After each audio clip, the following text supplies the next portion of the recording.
So, last we left off, the Moonstone Masquerade made their way to the Crystal Grove, gaining some information about the Shadowfell before spending the night in Eidolon's Reach and going to the spa.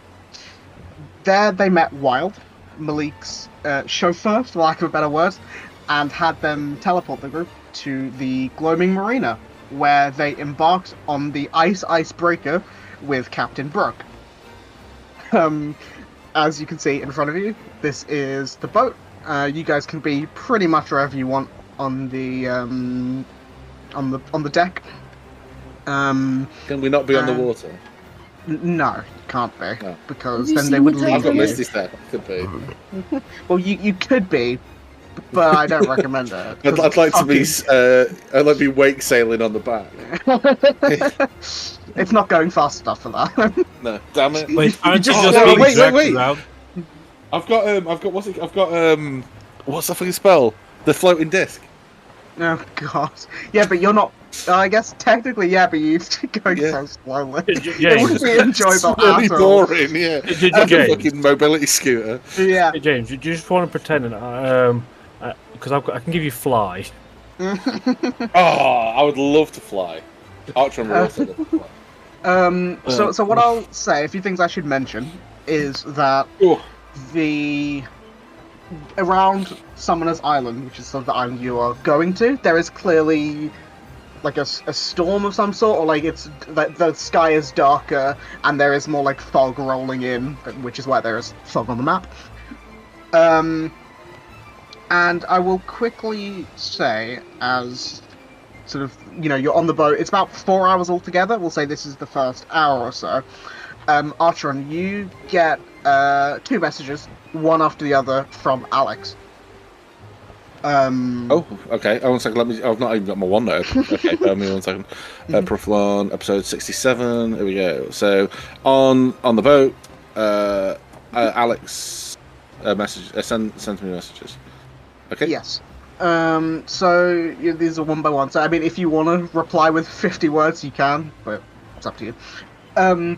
It is. I had to look up Alex's voice earlier. Do you mean listen up? Listen, I had to listen up. I had to go to the episode where I. You have to listen up, buddy. I had to listen up. That sounds so weird. No, so We he are says. weird people. Yes.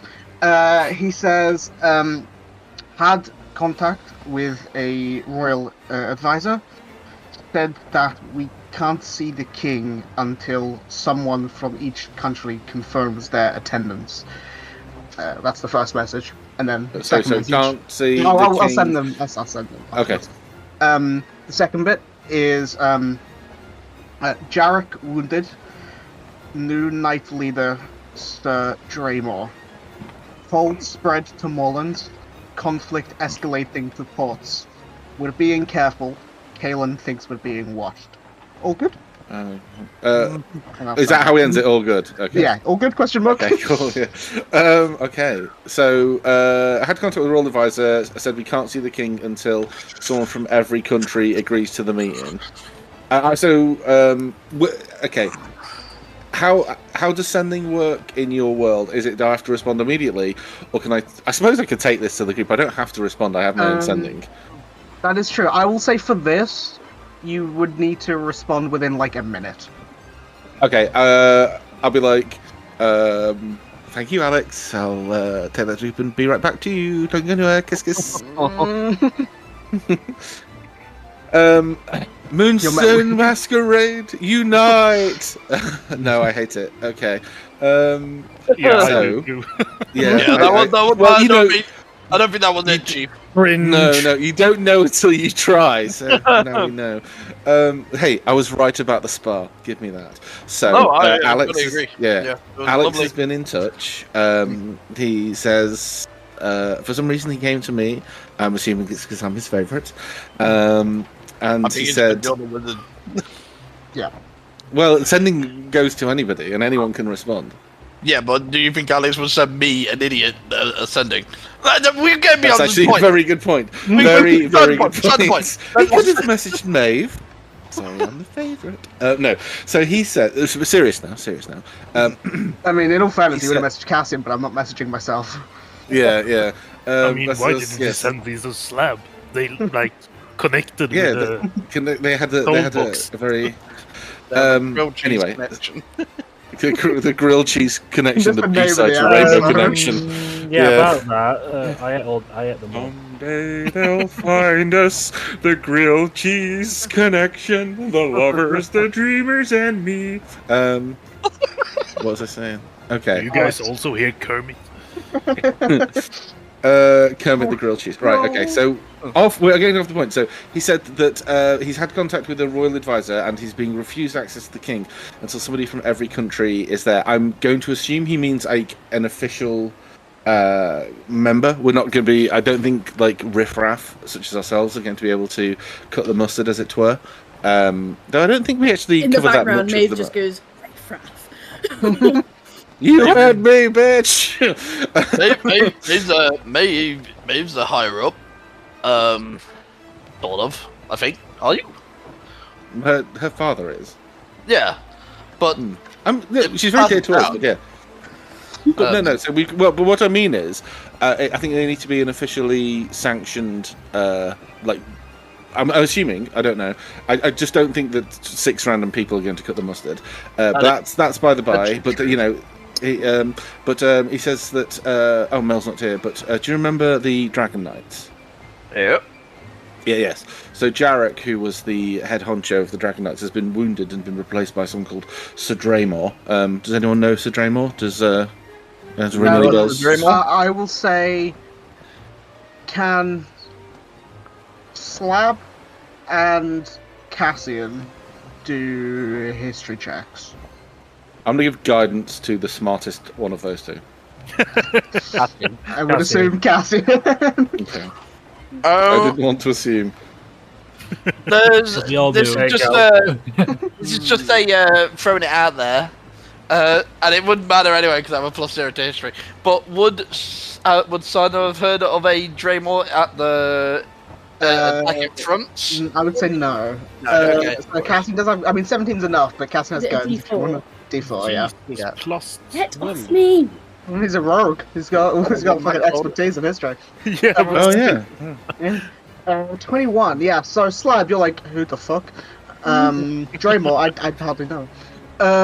But Cassian. Sorry. It's the Seer. Yeah. I got a bit seasick. Cassian recognizes the name. Let me find it. Just making sure I get this correct. I don't want another Jeff Jacket situation. I do. It's hilarious. I'm glad you do. Serious D&D, remember? Yeah, serious D&D. No laughing. There is no funny here. But Cassian says, yes, Captain, Sir Draymore, Arian Draymore, I believe is his name. He's been a soldier for some time. I believe last time we were in the city, he was in Ulgard training troops. I believe that's where he was stationed.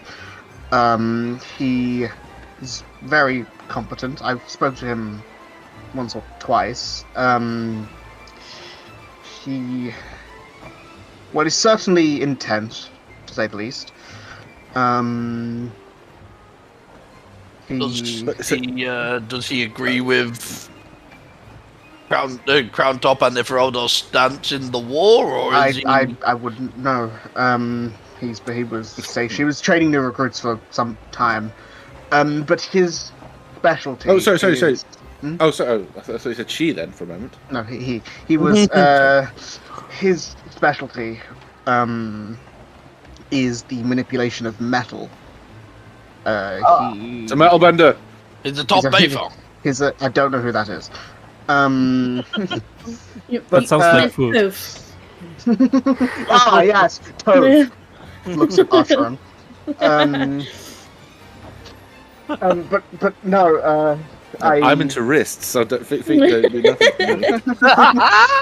but no, he mixes martial combat with the manipulation of metal telekinetically. I'm unsure where he got that power set from. But, He's an alchemist. Do you mean as in he? Okay, I'm struggling to understand what that means. So he has say he has a sword, Yes. and he goes to. So okay, walk me through it. He's got a sword. He's going to attack me, and he manipulates the metal by doing what to it? Does he just use his mind to move it, or what? Wavy and then it flips around no. behind you. So I mean, he theoretically could probably make the sword that he was holding float and hit you, or that's perhaps not. I he can do could. that. Well, no, more than that. I mean, I've seen that he's crushed enemies' armors before while they're in them. I could do that too. Is that all metal or is like adamantium and I don't Yeah, know what that about much. the? I don't know that much. Is it just metal? I think so. I'll kill them. Sidon, if we end up finding him, Sidon, you take him out. Then Well, Simon's got you the don't spear have- that has metal in it. Yeah, but he doesn't use it, does he? Well, I I'd know, rather but use even it. if he has it, Sometimes he does. You can um, like wrap around his neck and strangle. yeah, I mean, he's certainly an imposing person, And also, the first name is that Aryan. Arian. Oh, okay. Okay. Aaron. I believe he is known to some as the Steel Talon. I was finding Steel it Talon, in my notes. Does he have a special Dragon Knight rank as a Steel Dragon or something? Do Steel Dragons exist? Archer? Not as far as I'm aware, no. I don't know. I mean, There's that was like platinum, his- but I don't think steel isn't an element. It's an alloy. Yes, so. I mean, I assume his rank must have changed if he is now the leader. But What's the highest Dragon Knight rank? Is it red? well, it is red, to my knowledge at least. Well, hang on. It's very, very lucky that his skills, if he was born with them. Imagine it was the manipulation of something other than metal. Like imagine if it was pillows. The pillow talon doesn't really strike fear into The oh feathered no, he's going to talon. slowly smother me. Okay. What weighs more, Well, a ton of steel or a ton of feathers? Hey, that's not like sometimes you can have a really shit power, but like be an incredible user of that power. If this guy had the power to manipulate pillows, he could suffocate you in your sleep. Think about that. I don't No, want he can. I'd rather not actually. No, I have things that. This is going to sound very strange when I say it out loud. Things that watch over me whilst I sleep. Didn't really think That about it sounds until weird, right you now. know that, right? Yes, it does sound really weird. It's And very creepy. yes. That's a very Now I've said it out loud. Anyway, okay. Anyway, so he said that Sir Draymore has taken over. I mean, we met Jarek. Jarek seemed competent, pleasant enough at the time. It's quite a while ago now. I'm struggling to His remember. second in command. Oh, yeah, that seems bitch. like. Oh, she was a bitch. Yeah, it was a Yeah. long time ago. Oh yeah, Was did it that months bitch ago? die on the warfront or? I don't think she Oh, died. yeah. I think she just went off to it. Anyway, but also he said I mean, that what- the cold had spread to the moorland, with conflicts escalating to ports. Now, That means going to assume- the dynasty and the Ifereldans are waging war in ships now. well, ports are strategically very important, but Yes. if you are two landlocked neighbouring countries, which they're not, one of the countries is. Do they None of the share? countries are landlocked. They Can share you a just move port to the now. world map? Do they Yes, we can. quickly move to the... I'm trying to figure out why, from memory, I can't understand why that would Yeah. benefit from having the ports. Yeah, So this, 'cause it's this to my country here knowledge, and this that one here, is- right? They're the ones that Yeah. are fighting. Yes. To Yeah, my none of them knowledge, are landlocked. this is the port here for thingy, I which think is that's just very the valuable. biggest port. Yeah, that's But it's valuable. not really, because Oriel, like, it's it's here. not What- strategically very I mean, important, because they don't have any... I like think all of it's the military also forces these are middle, aren't they? mountains. I think is it these mountains because obviously. Well, that's what Yeah. they're trying over. So Yeah, but if you control it, you have a better. Yeah, but it's no use controlling that bit if you want to like protect this bit. They're like that's completely pointless. Okay, Maybe, I will say I assume there are smaller ports in between. The main, Yeah. I will say that the main thing that he/I was talking about was Restblent, because that is like the port that borders closest here. So it's sort of where if the dynasty were to send ships, it would be probably from there. So it's like a river port. Yes. Well, it is technically saltwater because it's it is the sea. Well, this is like an But, estuary, yeah. really, isn't it? I Yeah, don't know what yeah. it is, but Yeah. okay. I mean, each square is 25 miles, so that's about 9 oh, miles. so it's away. really thin here. It's like 5 miles there, then. Probably something like that. Yeah, 5 Yeah, to 10 okay. miles. Oh, the channel. Okay, cool. Yeah. Yeah. Okay. Interesting. Well, I can always try to get back in touch And I will with... say I have made that white line. Yeah. I've moved it down. Yeah. So the cold is dripping down. So the bit they're fighting over in Thraldar is now presumably pretty chilly. So I could always message Alex back if we had anything to say to him. Yeah, I have responded saying that we're going to digest the information. I do also need to. I was going to say email. I'm going to send a message to What is an Callie. email? Yeah. It's a Yorkshire letter. Email. Just a quick point about needing someone from each country to confirm their attendance. I'm just going to throw it out there. What if we lie and just say we are nobles? Maybe I don't can't think get away you with The will it. make moment kindly to they that. see you, son. The moment they see your letter drawn in crayon on the back of a dead animal. I are noble. Yeah, noble. Yeah. Maybe not me, but you could certainly pass off as a noble for I don't know. That, No, like, he just called you a Tory. He did. Yeah, like I am of the people for the people, son.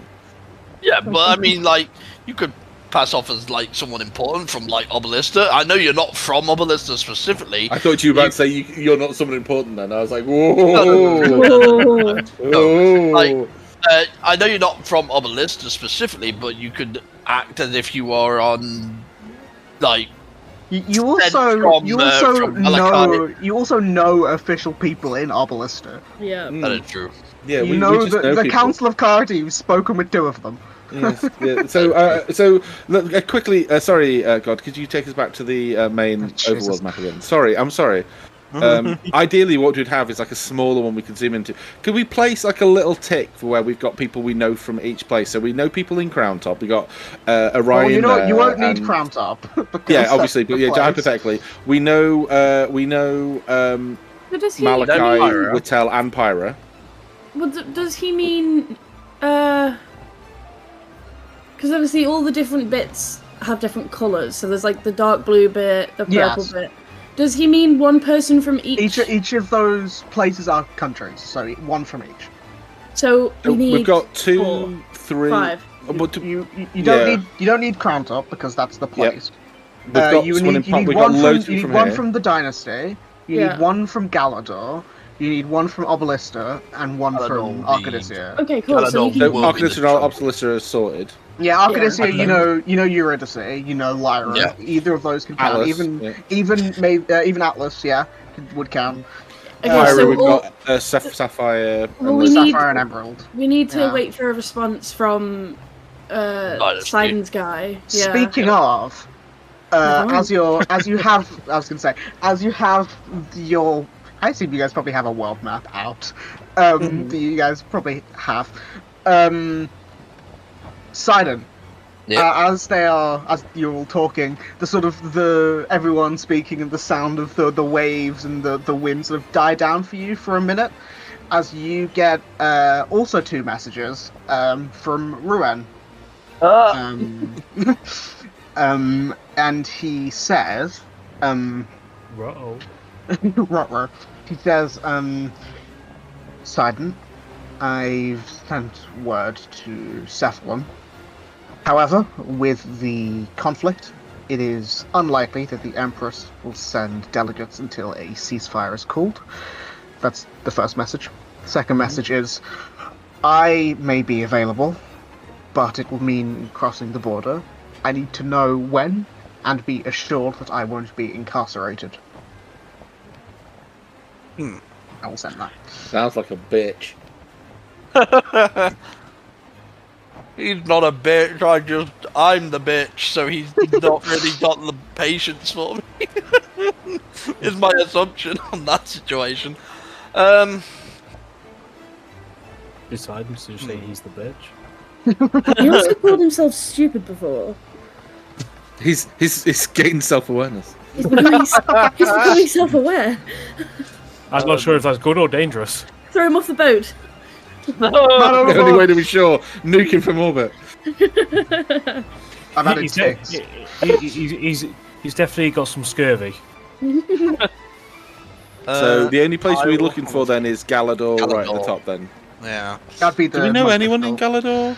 The only person you I know don't think we know anyone. from It's Galador, Rayod, isn't you know it? two people from Galador. It's Rayod and oh god, what was his name? One moment, please. One moment, His please. name Kyrian from the Southern Horizon. Hmm. You Oh. know he was from Galador, but Yeah. I he don't didn't, think he didn't seem like anyone official. Yeah, I don't think he's a noble.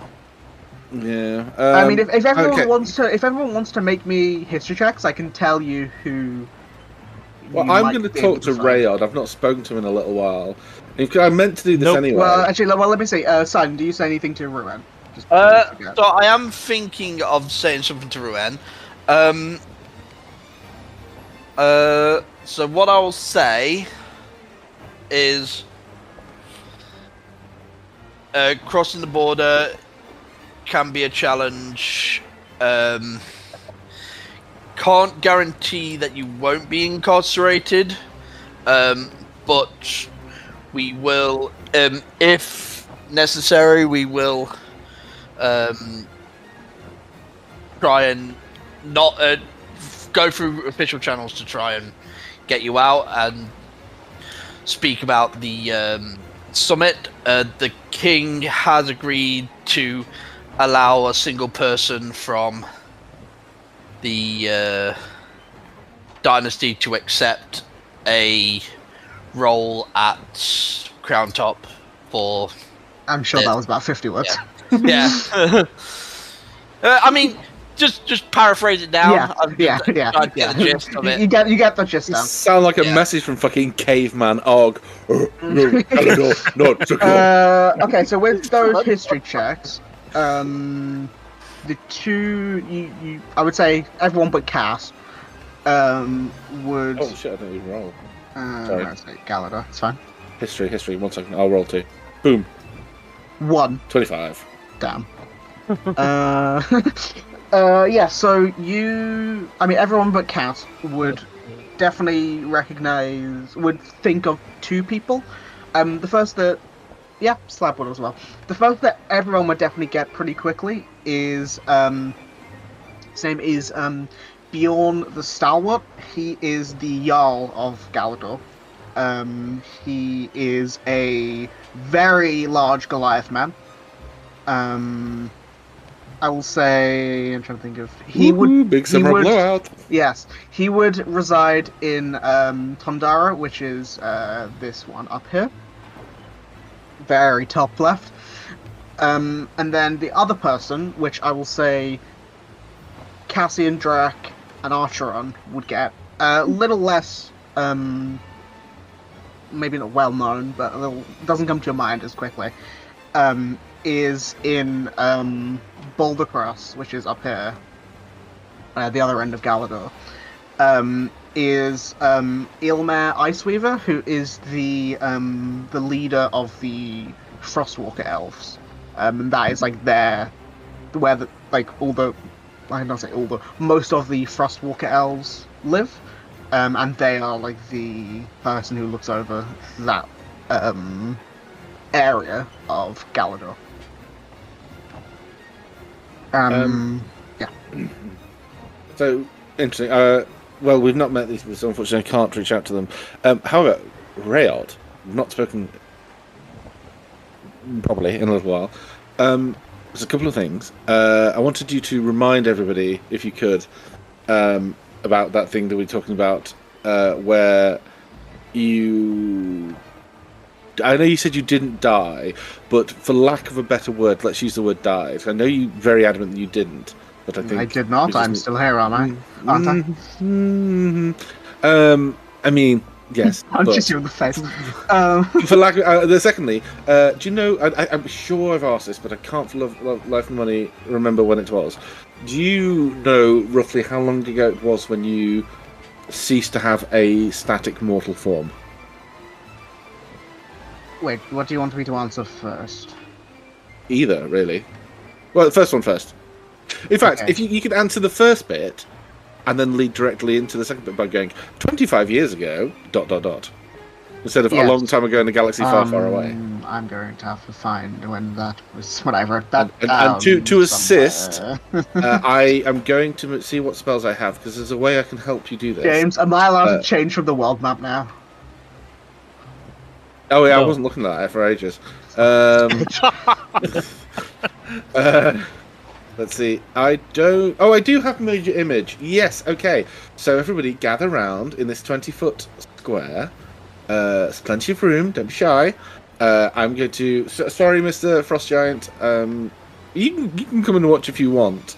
I just don't think you find it very The interesting. Frost Giant is looking down at the ground. He's like, we'll say he's sitting down on the side of the boat, and like you can see he's trying not to look at the water. He seems nervous or scared of being on a boat. But if you'd like to be distracted by the story, then by all means, if you'd like to join us. However, I just don't think you'll find it particularly interesting because it's not. He says, really "Oh, anything. I don't like the water." And he like sadly like scooches up a little bit, just like behind Cass, and like We'll- sits and watches. We'll come back around to why a frost giant who doesn't like the water is on a boat very quickly. Don't you think for a moment I missed that? However, He's really yes. nice. Yeah. That's why I've invited him inside, and it's called manners. So yes, here we are. I'm going to cast Major Image. Please, nobody distract me or hit me around the head. It's a concentration spell, and I do need my remaining 2 third-level spell slots to send messages, one to Alex and one to Callie, to just inform them that we've not really done anything to help them on their, thing they asked us to do. But I'm going to cast Major Image, give Rayod form and body, so he can talk to people and Iron Man us through the history of his ship. Okay. Yes. Shall I slap Artron over the head? See what happens. Poking with a stick. I'm kidding. Do I have I Hellish use the Rebuke? spear with No. the sharp end.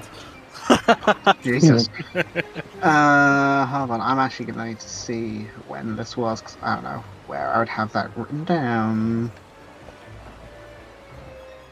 Give me a moment. Oh, wait. Just a complete wrong area of my notes I'm looking in.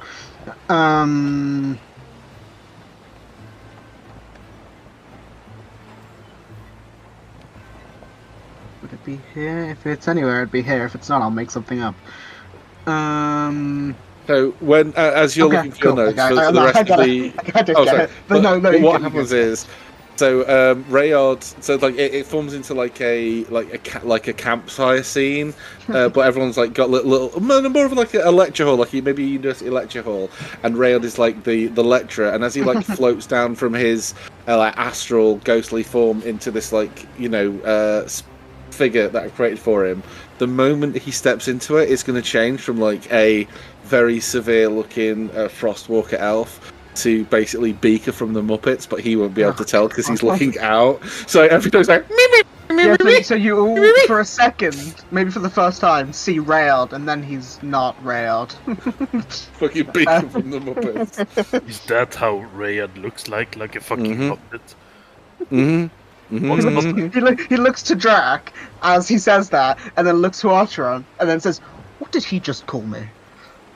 He doesn't know any better. He doesn't realise that's a word he can't use. What? I can't say Muppet.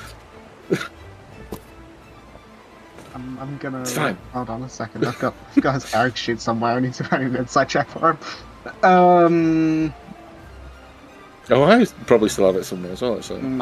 As I've said, Have a you few given him a new times, one? different ones. Yeah. Oh, okay. Yeah. Actually, these are probably level it up a bit, but it's fine. Because I've not opened this in about 4 months.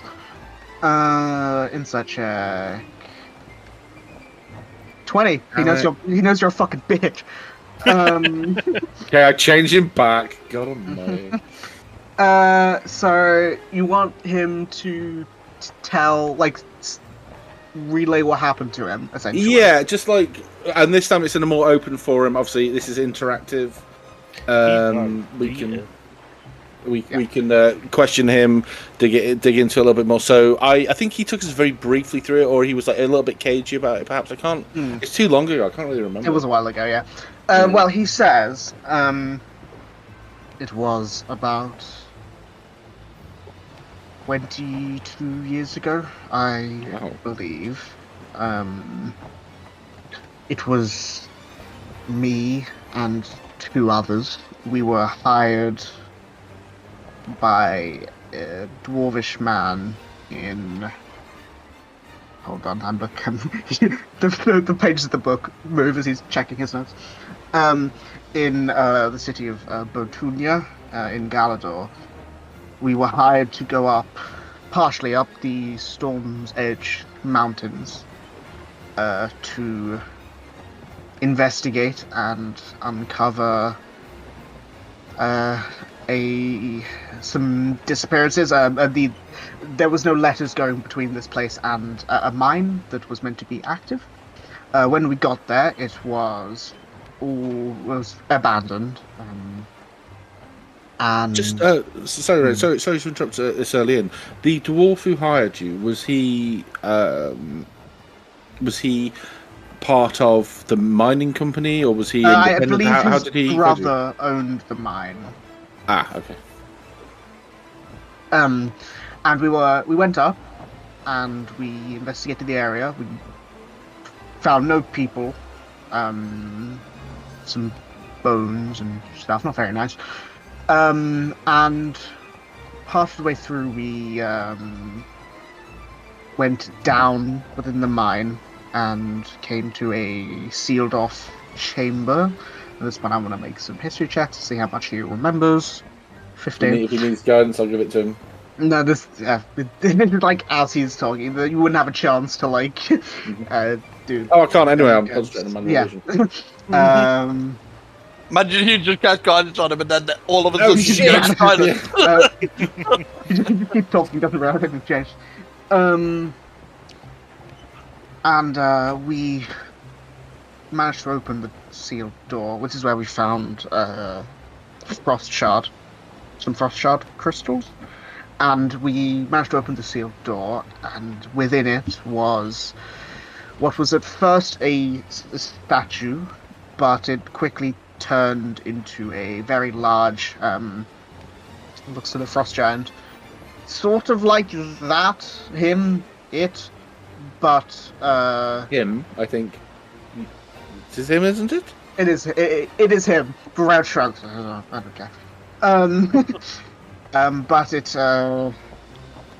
was larger, and one of its arms was a ice spike, from like the forearm down, and I will admit it was powerful. It got the better of my 2 associates. Luckily, I had just the spare ready to make sure I wasn't brought to the same fate as them.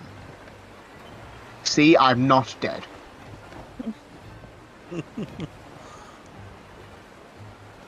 But you're dead now, right? No, I'm here talking to you. If I was dead, I don't think I would be talking to all of you. Well, that's not necessarily You'd be true. We surprised. know about Maeve, so. Well, yes, but that is her thing. I'm talking to everyone here. And also, Can Well, I that's do- already wait, So good talking. You're talking through my spell, Rayard. Let's be clear. Yeah, you're talking to Artron, and Artron is making the spell say words. I think that's how Major Illusion works. Am I right?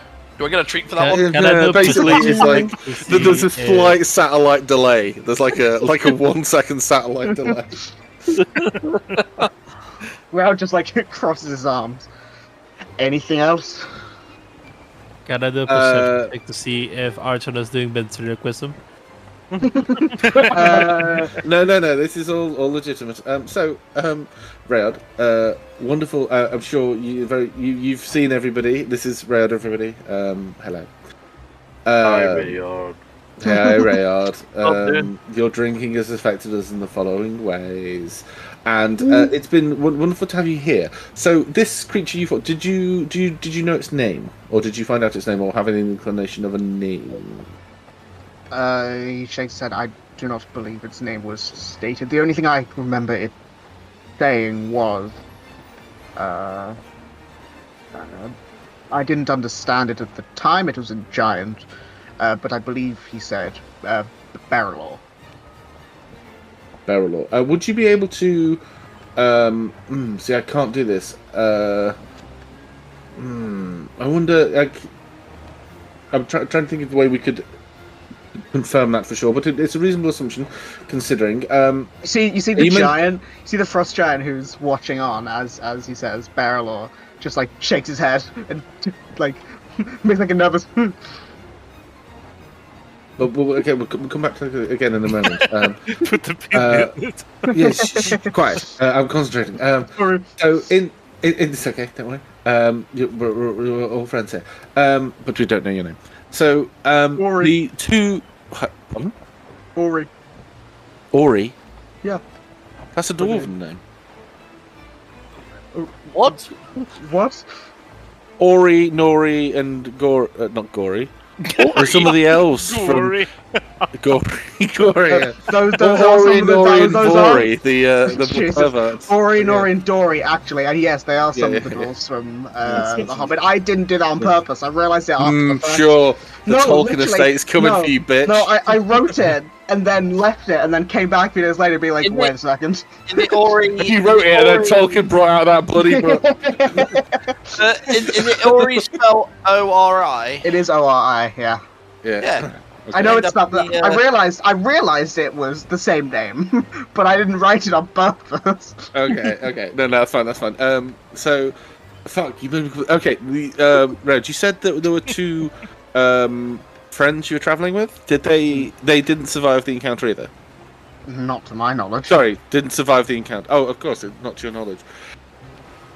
And you were transported to the book. So, was there any symbols or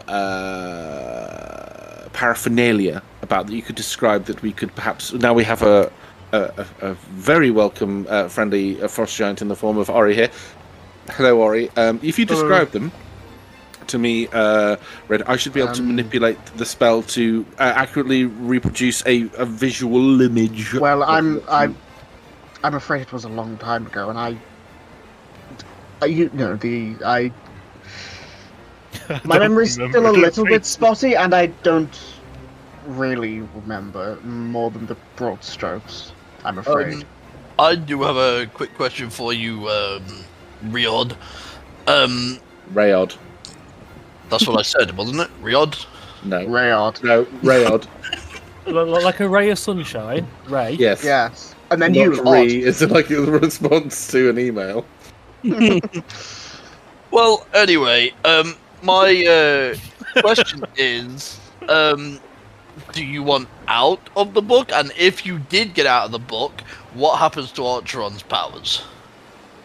Well, I wouldn't like to be in this book for the rest of time. That would be a bit annoying. I mean, I'm not in a rush, but I would like to get out at some point, and I have no idea. Cool. Under the impression that my powers are my powers, and Red, you are a. I mean, yes. Yes, but I am... The spellbook is book. my spellbook, and I am the book, Yeah, kind of. So, Right. I mean, you would still be... You'd still have your magic, but I don't know if the book would still be there. No, we're not in a rush, so let's not. Let's not do the hasty. Hey, I said I wasn't in a rush. I don't know what you're. Yeah, exactly. Yes. I have So sowed it's, the seeds of dissent. So it's not going anywhere right now. However, we don't want to keep you here indefinitely, but it's not that bad. Of all the wizards to be stuck with, surely he looks around to everyone but Archeron and says, "You have no idea what he's drawn in this book. There are so many risks." Now you said it. Ugh. Ugh. Hey, no. It's fine. They are artistic. Anyway, no. What I'm saying is, so the people you travel with, do you have any way of? Did you know them well? No, I met them that day. And the honestly, I don't remember them. The dwarf that hired you. Yes. Is there? Do you remember their name? Gory. I don't, but he had one eye. I mean, everyone has one eye. Well, not everyone. He had one eye. Only one eye. Covered by metal or eye patch or something. Eye patch. Okay, but you don't recall his name. No. Damn. Okay. And the frog.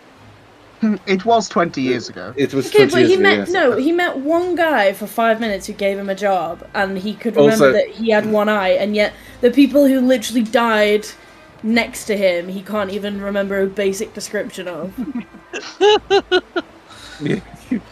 I was going to say, So memories of so the ones you met, obviously you don't know too much about them, so we can't get in touch with their families to make sure they're okay. So I wonder if I'm trying to think of something else. There's an excellent opportunity for us to ask questions of you. It's quite high resource, so I probably won't be doing this again. Is there? Had you ever encountered? You're from the general area, from Galador, correct? Yes. Did you have any family?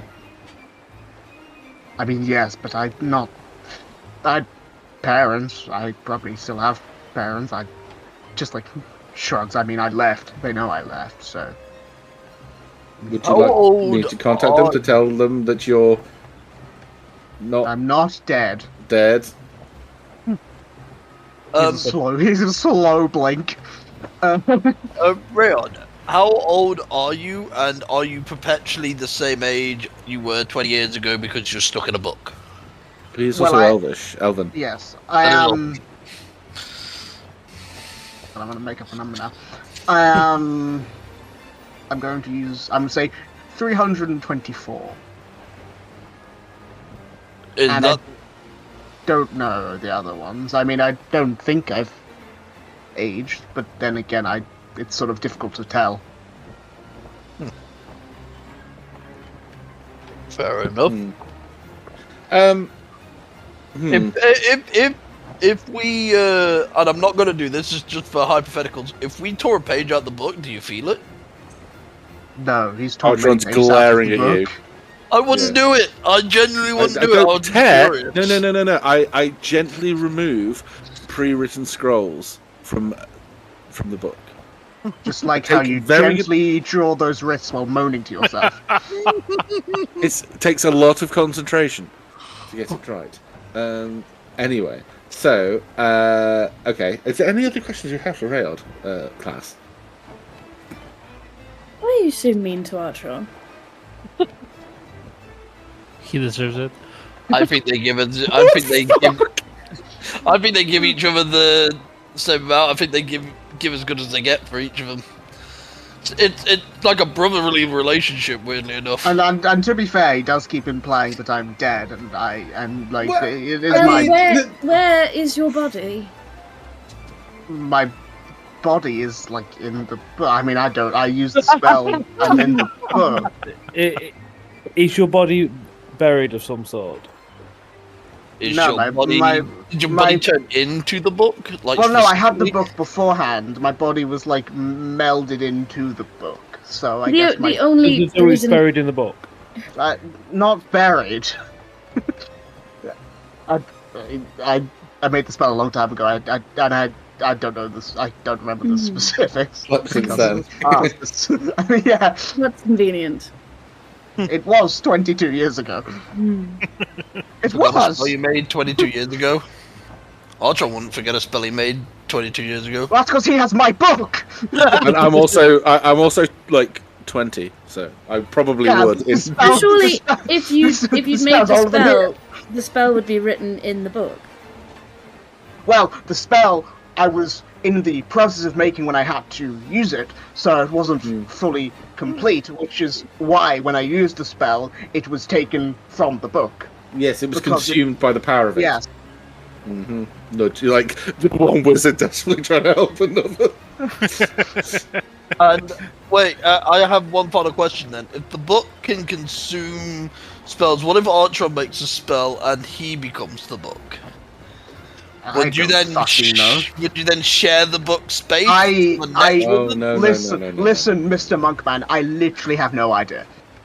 It'd be Mr. hilarious. Monkman. It would be hilarious if this is some Avatar situation, so every wizard that gets his book passed down just inherits the previous user. I have Imagine, no idea. Imagine it. Do It'll be you have a plan hilarious. as to how you are going to get out of the book? I have no idea. Can I make an insight check? Let's go for it.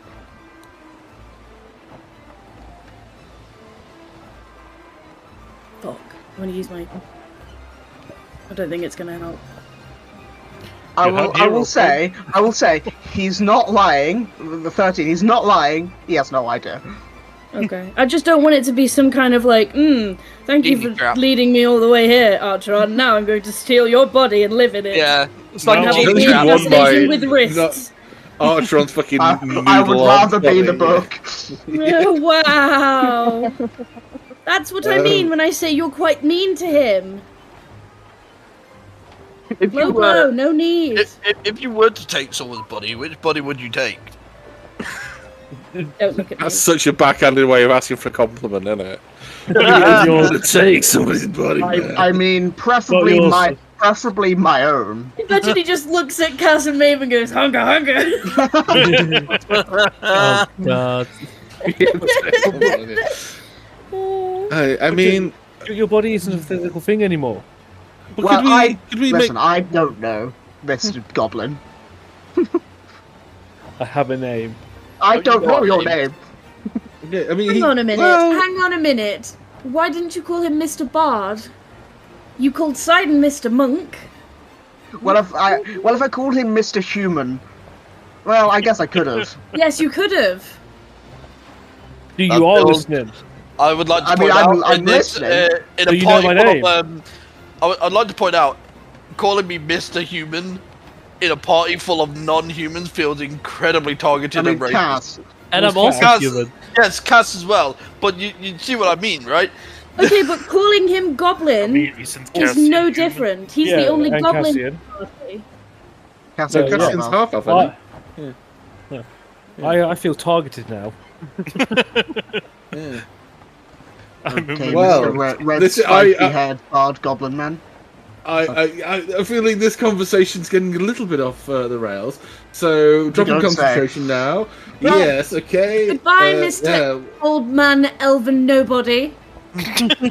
No, wait, he's still here. I have to put up with Okay. it. No one else can hear. I don't care. He's a book. What's he going to do? Give me a paper cut? He can't. giving You you- can't hear him. He just. I'm gonna just throw a guess out here. I can't even see him, but I'm gonna guess he's giving you the middle finger, mate. I don't care. Can't see. Right. He doesn't have a Can't you finger to just give me a another middle finger. book that doesn't have a ghost? He's basically Here, I have behind- two, and I'm gonna randomly stick my middle fingers up in a certain direction. The book's paper angrily rustles. But mate, you said that he might give you a paperclip. He can like launch himself Fab. and hit your head. I'm sorry, I'm not. It's not fair. First of all, he's a bully to Archon. Oh and no, then no, he no, calls- no! I'm saying. Then he calls Sidon a monk man. He can't even be bothered to learn our names. And then he calls you a goblin. No, but what I'm saying, if you launch it yourself, you get ready with like a bat and play. And go for that home run. If he hurts me, I Bow, have bow, hellish bow, rebuke. bow, Sorry, bow, Archon, bow, your book bow, will be bow. on fire. Anyway, Okay, so Mr. how Ori. long has it been? Forgot.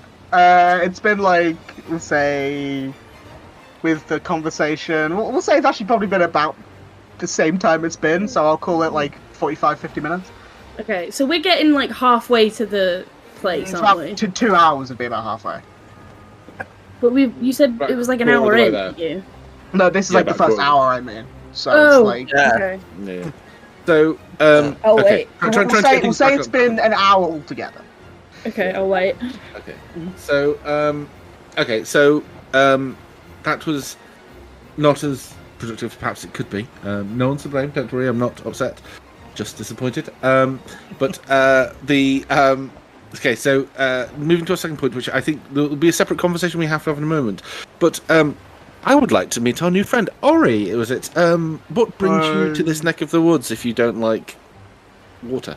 Because presumably you were aware that there was a short. Well, I am aware. Yes, I mean I've done it before.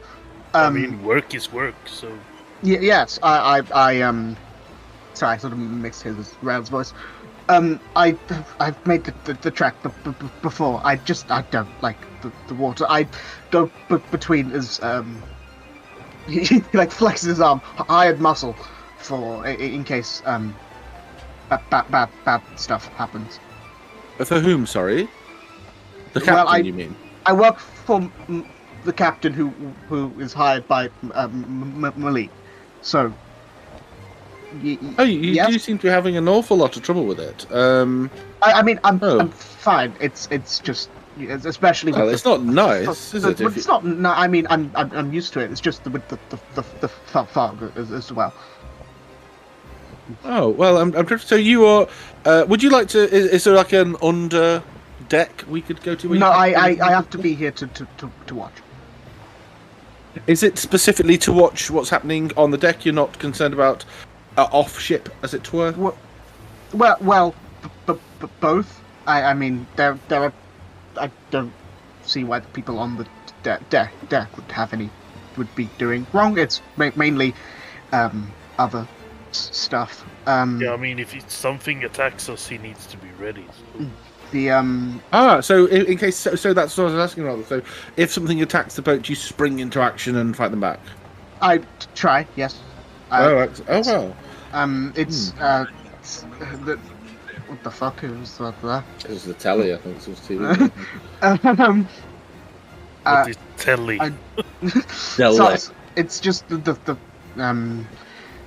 he like takes a breath. Servants of I don't know the word in common. The Easterning in giant. East running. Let me have a look. What? I don't think I Does speak anyone giant. speak giant? Nope. Bear with me. I can speak giant. Yes, I will use my one a day free ritual cast to. Could you? I will cast it. Could you repeat that? Sorry. Easterning. Okay, Which I comprehend which it means in giant Ice Queen. Protecting from or for the Ice Queen. From The Ice Queen. in Okay. case. I Some- just some- gotta Oh, say, in case it's of- so funny to hear you guys try to pronounce Swedish words. I didn't actually know it was it was the same in Sweden. I It looked is it a up. Swedish word, yes. It was because I looked it up in Norse or Nordic. Yeah, it's quite close. Okay. Well, there you go. So, I'm sure I offended someone. No, it's fine. so the what was I going to say? The Ice Queen, as we'd say in common. That's what it is. Yes. Does she often attack the boat, or is it irregular? Well, it's irregular. It's not her. I don't know who she is, but I've been warned about her servants, I guess. Sort of frozen things coming out from the water and attacking boats. So don't take this the wrong way, but if you're being attacked by water ice creatures, are you the best person to defend from it? Well, I'm not affected by the cold, so and I can still hit them. I've got like gestures to the big axe. I suppose yes. Okay, excellent. And I mean, you got a long ass reach with those long ass arms. Yes. With Why are you complimenting his axe?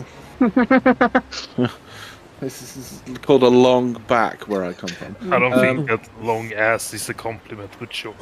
So why the long ass? hey, baby. So this Ice Queen, is she rather an enemy of Malik? I think so. Well, that's what I've been told. I've not seen her. I don't want to see her, but we've been told to watch out for them. Do you know where she's based? Shakes his head. I don't know. No. Okay. And would it be? And do the attacks all come from underneath the water or over the water? Usually from the water. But I'm worried about the fog because I can't see very far. You can't see. Yes. No. Of course. Bear with me. How roughly? We got about 3 hours left on this journey. Yes. Yeah. Okay. Team. I am going to bury myself in my book for a moment. I'm going to do someone a good thing, a jolly good turn. They're going to say, but yes, I'm going to disappear into his book for a little bit, and he's going to just like plug his ears in. Does that mean that you're becoming the book now? I was going to say Ray on a piss. No. So Archon pulls out his book and starts frantically writing in his pulls out a sheet of paper. It looks very much like he's writing a scroll. And it will take him about an hour to do this. Okay. I was going to make sure, and it's going to cost him 100 gold. What spell are you casting, if you don't mind? Writing. I'm not casting it just yet. I'm going to give it to somebody, but it will be Find Familiar specifically for an octopus. Okay. For this guy, so he doesn't have to look at the water. A cold water octopus. Yeah, well, I was looking, and there's no seals and stuff. So his options are something like a quipper, I suppose. You could have a quipper. It's a tiny fish, isn't it? Yeah, it's a tiny fish, yeah. Or a seahorse. And I was like, but an octopus is like slightly more useful. I'm trying to think of like things that could live in the water in Arctic climates that, like maybe a penguin. Would you let me get away with a penguin? No, because they're too cute. We'll say it's a special Arctic octopus. Yeah, an octopus. It's a Galadorian octopus. Octopus, yeah. Okay, so he spends an hour writing out the spell Find Familiar. So in that hour, is there anything that the rest of you are doing? I think we should discuss the plan at some point, but I don't know when that's best. I was going to do that once we got rid of this guy. I don't say get rid of it. I'm going to occupy him with the octopus. I mean, if you're writing something, and you say like, "Give me an hour," he'll be like, "Okay," and he'll walk off to like the okay to look around. Yeah, I do because I think it's very important that we have a. I was reading something. Well, I was reading Dune. It's very good, by the way. I'd never read it. It's really, really good. I can see why it's so popular. And there's this really good bit in it where I haven't seen the film. And eats people. No. Well before that, it was so this meeting they're having like this political intrigue bit in this in the compound or whatever. And there's some kind of fracas that goes on, and the Duke needs to leave the room, and he has to warn Paul and his wife, not his wife, but Paul's mum, about what's going on. And he uses like a series of words like that sound innocuous, but because of the words he uses, it's like a code to tell them what the threat is without announcing it. Are you just describing a sort of command phrase to let them know? No, it's not a command phrase. It's like literally. I can't remember exactly what it says, but it's something like something about garments and security and stuff like that, and basically alerts them to the fact that there might be that there's a problem, that it isn't violent from this specific thing. But it's a security issue rather than Anyway, so it's like I was reading it. I was like, oh my god, that's really, really, it's super well written. I was really enjoying it, and I thought to myself, oh, that'd be really good to like include in D&D, especially with. I actually specifically thought of Maeve going in because I was concerned that whilst Yomi can like listen in, I have to share senses, which I have to like hack into the senses, so I have to completely be plugged in, and presumably I'll be more than 300 feet away, so I can't help with spells. Excuse me, I'm burping. So I thought to myself, we don't want Yumi going in and having our one point of connection, like scene, like she walks in and goes, no, magical item on this woman, take it away from her and throw her in the brig.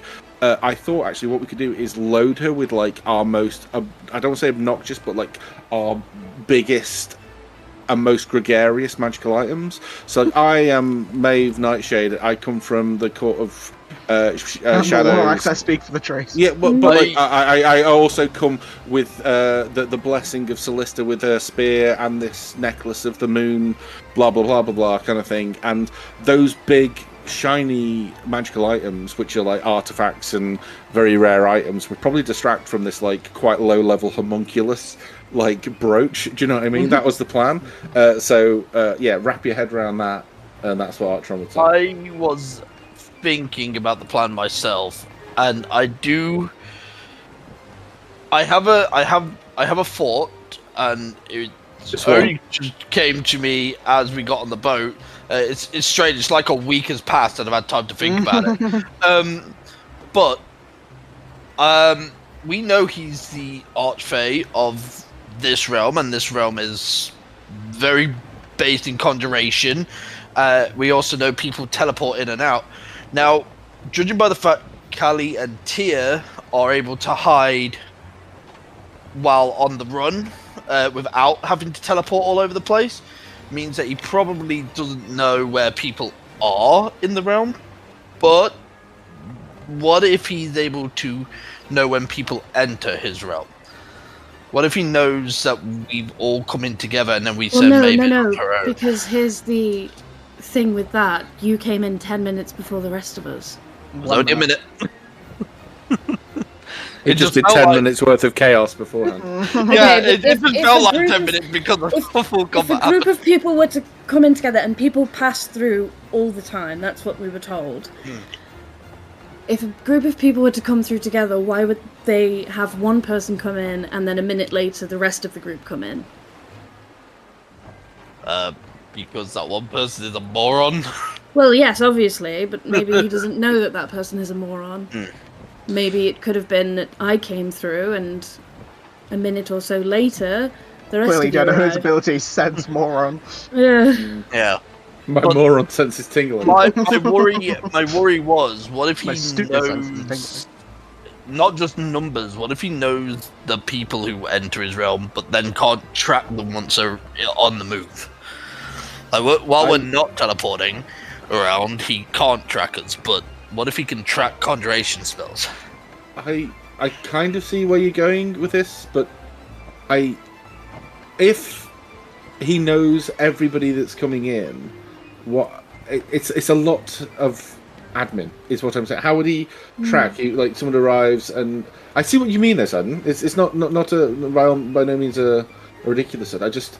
I would struggle to see how he would, the through route, why that would be useful. If so many people are coming and going, why would one person retain all that information? And if someone was to arrive at the same... Well, no, but if someone was to arrive at the castle, or so, I'm not sure if there's a castle, the High Court, whatever it's called. Okay, it's a castle. And they would say, okay, you arrived with 10 people, but you're here by themselves. Well, there's a very good reason for that. Maeve, you are the chosen representative of the Court of Shades. We are. I used the phrase before, and I'm sure no one will mind if you use it again. We are the riffraff. We aren't here with Gethin's blessing or even his pass. We have really we found our way here almost accidentally. It could be said. We definitely weren't aiming for this court specifically. We were just looking for a route into fate. It just happenstance that this is where particularly you wanted to go. At the moment, whilst we are united as a group in looking to assist you, Maeve, our reasonings to be here are very disparate because we have these conflicting drives. We have, we want to assist as many people as possible. We want to dethrone. I don't know if dethrone is the right idea for Malik. We want to help Callie and whatever the other girl's name is just not staying in my head. Tia, thank you. It began with an A, I thought. Osteria. Osteria is an O. Osteria, there we go. But I wrote it And with also, an A. AU. also the Naga, whose name I've forgotten. Does anyone remember? All right. I got it. Yeah. Yeah. So yeah, it's just I don't think I appreciate what you're saying, this, and I just don't think it's the one, Chief. It's the there's something about, I just can't see how that would help. Well, anybody. It would be no use to me. The reason that I started thinking about this was because we know Callie was brought here, and he just happened to be in the right place, right time, type of situation, offered her something, and then tried to siphon her powers. So what if he's keeping tabs on who's coming in and who's going, specifically to find those with that necessary power? Callie went to Malik to ask for help to... Yeah, Callie went to Malik to ask for help to get out, basically. Yeah, so he didn't happen upon her. She walked right up to him. Yes, that is true. But from what Callie said, it seemed like he was very open to helping, like, almost immediately, like, without much convincing. I never thought I'd say this, but Sidon, I think you're thinking too hard about this. Yeah. No, I think... Sidon, your nose is bleeding. I'm going to step into... I think he's just trying to view it from all situations, because I think that if anyone... I think he's an opportunist. I think Malik sees an opportunity to increase his footing, his power, his status, and he grabs it because he can't control what's coming in and out of his realm.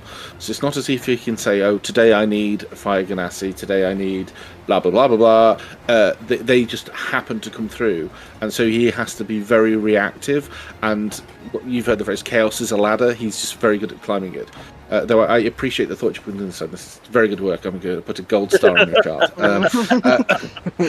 No, it's good. I hadn't considered that. My thoughts are this: the Fae and this particular realm are too turbulent for anything approaching too much planning, because the tide of it can shift so quickly.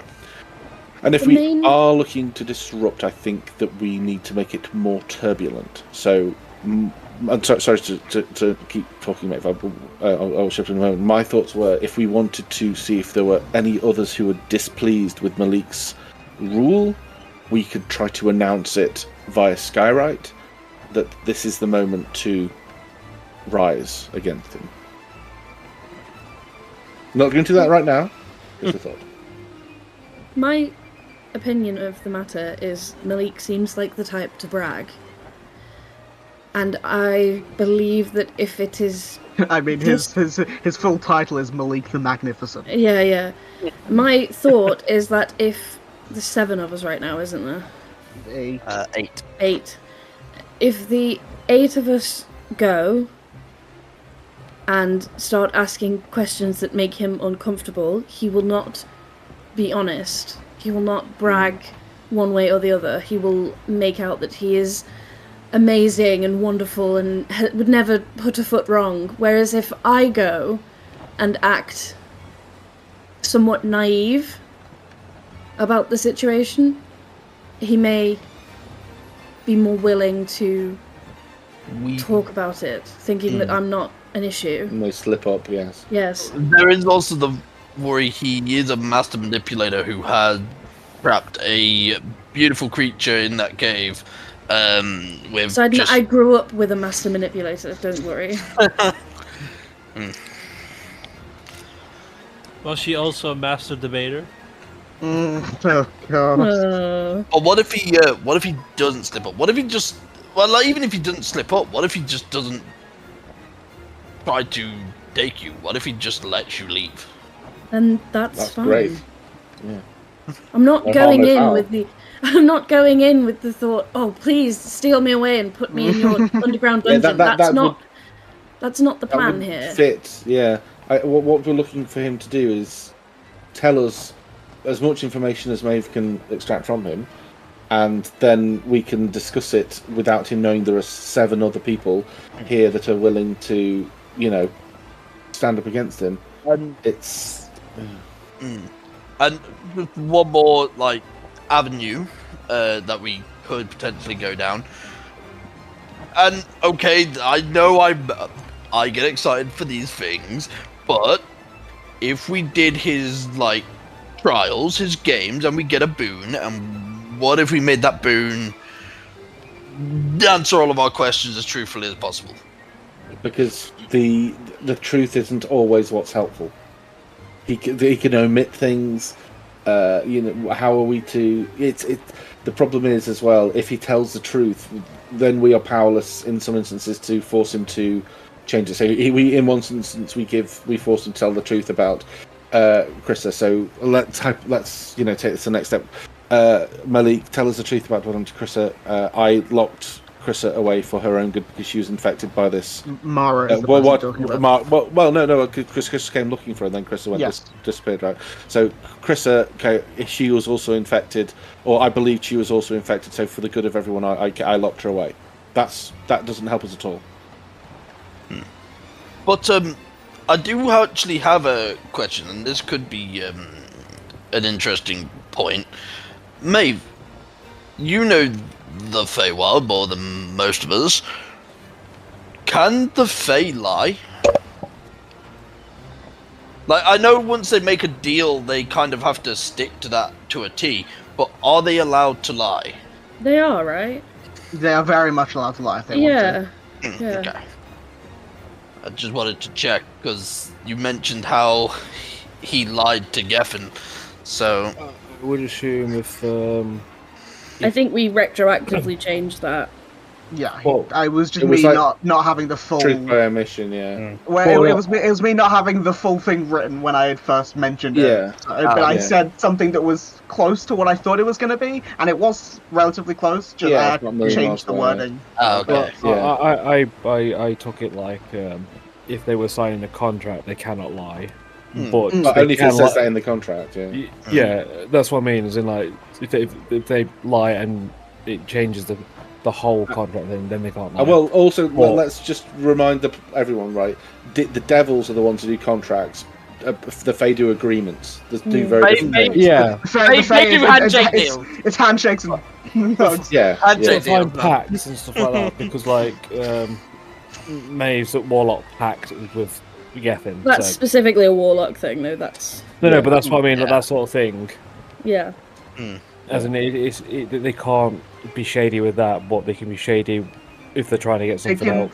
They can. Not I mean, the whole binding. point of Fae is like tricksters. So yes, of course They can be Yeah. tricky with their wordings. Yeah. Yeah. So it'd be like, get to tell me the truth. I say, okay, here's the truth. I think you're ugly, and that is the truth, but it's not the truth of the question that you asked. Yeah. And yeah. Or the truth is, I don't want to tell you. Mm-hmm. Yeah. Okay. So, Tell me how old you gotta are. Tell the truth of how old you are. Well, I'm more than 7. Yeah, I'm more than, yeah, exactly. There's loads of so asking them for the truth on stuff. What we don't want to know. This is how we don't want to know where Mara and Krissa are. We want Mara and Krissa. That's what we want, and that's what Maeve wants. That's what we all want. Also, below that, there are many things below that we want. We want Krissa and Tia, Callie and Tia to be released, and she gets her flame back. We want Torai and all of the other people who seem to have been downtrodden by Malik released. There are many, many things to this, and one boon, if we're not careful, won't cut it. We can waste our time. There's so much. I will say I'm not really the boon guy. That was my idea. If you guys have a better idea for the use of a boon that we get for doing a challenge, I think it's a great idea, Simon, because what it gives us is an audience. It gives him access to us. Sorry, gives us access to him. It's great for that. But there are things that there are wheels and there are plans and plans and wheels and wheels. We've got to be very, very careful because you raised an point. We have no idea how much Malik knows at all. We have no idea what Malik knows. No idea what he's got planned. There's so much we don't know, and we won't know until we get more information. And Maeve's plan is not to rush in and fight him himself. I don't think that's. It's an information. It's an information gathering mission. It's information. And so I think it's a very good idea. My only concern is she's going in by herself, but she's told Sable I can send her in with Yumi. I would prefer it if she went in with somebody, though who that is completely up to you. Because, well, that's just because I would agree we with don't want at anything least to happen to taking one person in. I think it just makes sense. It seems weird that you would be traveling solely on your own from the Court of Shades without a chaperone or a bodyguard or Travelled something. all over the place alone. Not the Feywild. No, but but okay. So, what's it called? Well, the Titan hang on. isn't, What's the plane? Is it the with prime material plane. yeah? The pimp. So you material travelled plane, yeah. the material plane as that was familiar to you, so you felt safe travelling it alone. I feel safe travelling the Feywild on my own. More so than the material plane sometimes. That's a fair point. I maybe it is because I'm not really native to the Feywild, but I just think the creatures here are just a lot stronger than the odd bear and wolf you see in the forest. Maeve, it's no slight against you. I would No, I'm aware. Anybody going. I don't want to put anyone at risk, and again, I feel I don't think two of us would make him feel overpowered, but I know for a fact that one of us definitely wouldn't. Yes. I will defer. It's you who's putting themselves at risk. It's your decision. I don't feel as though I'm at risk. Okay. Because I have you all behind me, and I've told Sable, and if anything happens, I'm not worried. So, if he does do something and try and imprison you, what is the plan of action there? You mentioned it at the port to go get Geffen, but I don't know if we would have the time for that. So if you are listening, I'm also going to politely ask that Sable listen in when I'm talking to him. If he admits to anything to do with Chrissa, we have our proof. Right? Gethin then, I believe, will get involved. And I think if the other Archfey find out what Malik is doing, it won't necessarily be just the 8 of us. 7 of us? 8 of us. Jesus. It won't necessarily be the 8 of us. 6 of you guys, and Nix and Cassian. Yeah. Is this like the 2 NPCs? Is your boyfriend and best friend? No, I keep not counting myself. That's the thing. Okay. You're saying you're not counting Porridge and Yumi? That hurt. Is Yumi I'm not counting Ray. Yeah, have you built Yumi recently? Yeah, he did. He did rebuild them. Yeah, when you guys were in the city. Right. So my thought is, if I can get a confession that he has done something to Chrissa without Gethin's knowledge,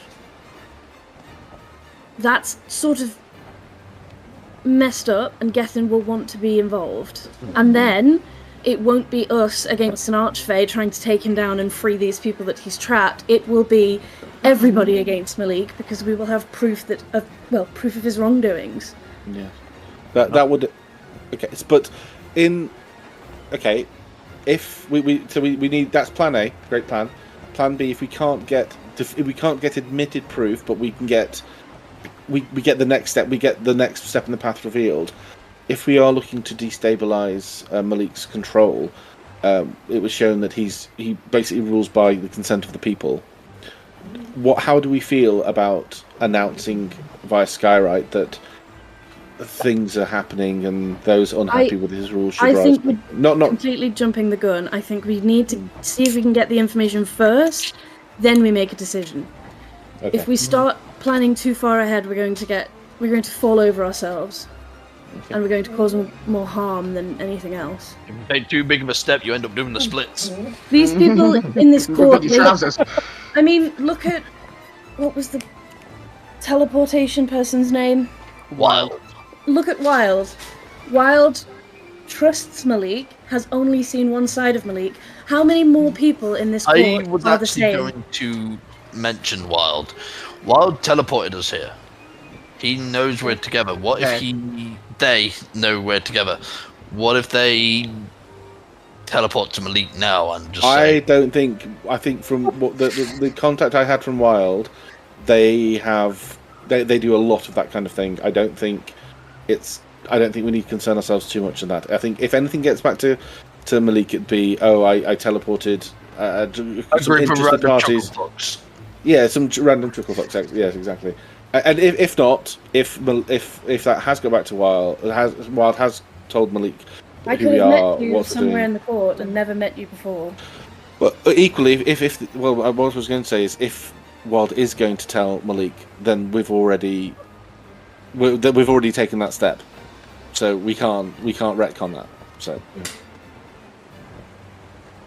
The thing is, if Wild trusts Malik the way that he does and thinks that he's doing the good that they said that they think he's doing, how many more people here are under that same impression, and who in their right mind under that impression is going to listen to 8 complete strangers they've never met before?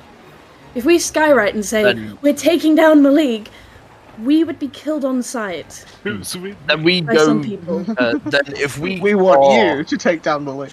Then Yeah. if we are Revolution. if we are unable to get the information from Malik, and if this is on the cards, I know that this is thinking way in the future, but I don't think Skywrite would be the way to go. I think it would be going to the underbelly of the cities, where the downtrodden are, those who have been stepped on by Malik and his The problem 1%. that we have there is that people who have been stepped on by him are trapped in caves and in vessels, and he has put them away in places where they cannot harm him. The people he allows to be here, part of his court, are under the impression that he is good. So we're not going to find them just in random places. We're going to find them... You know of at least 3 people who've escaped from out under him and are currently in hiding, but Okay, so aren't that locked makes down. that makes 11. There could be more, and I'll be honest, I don't know if you guys remember the city we were in.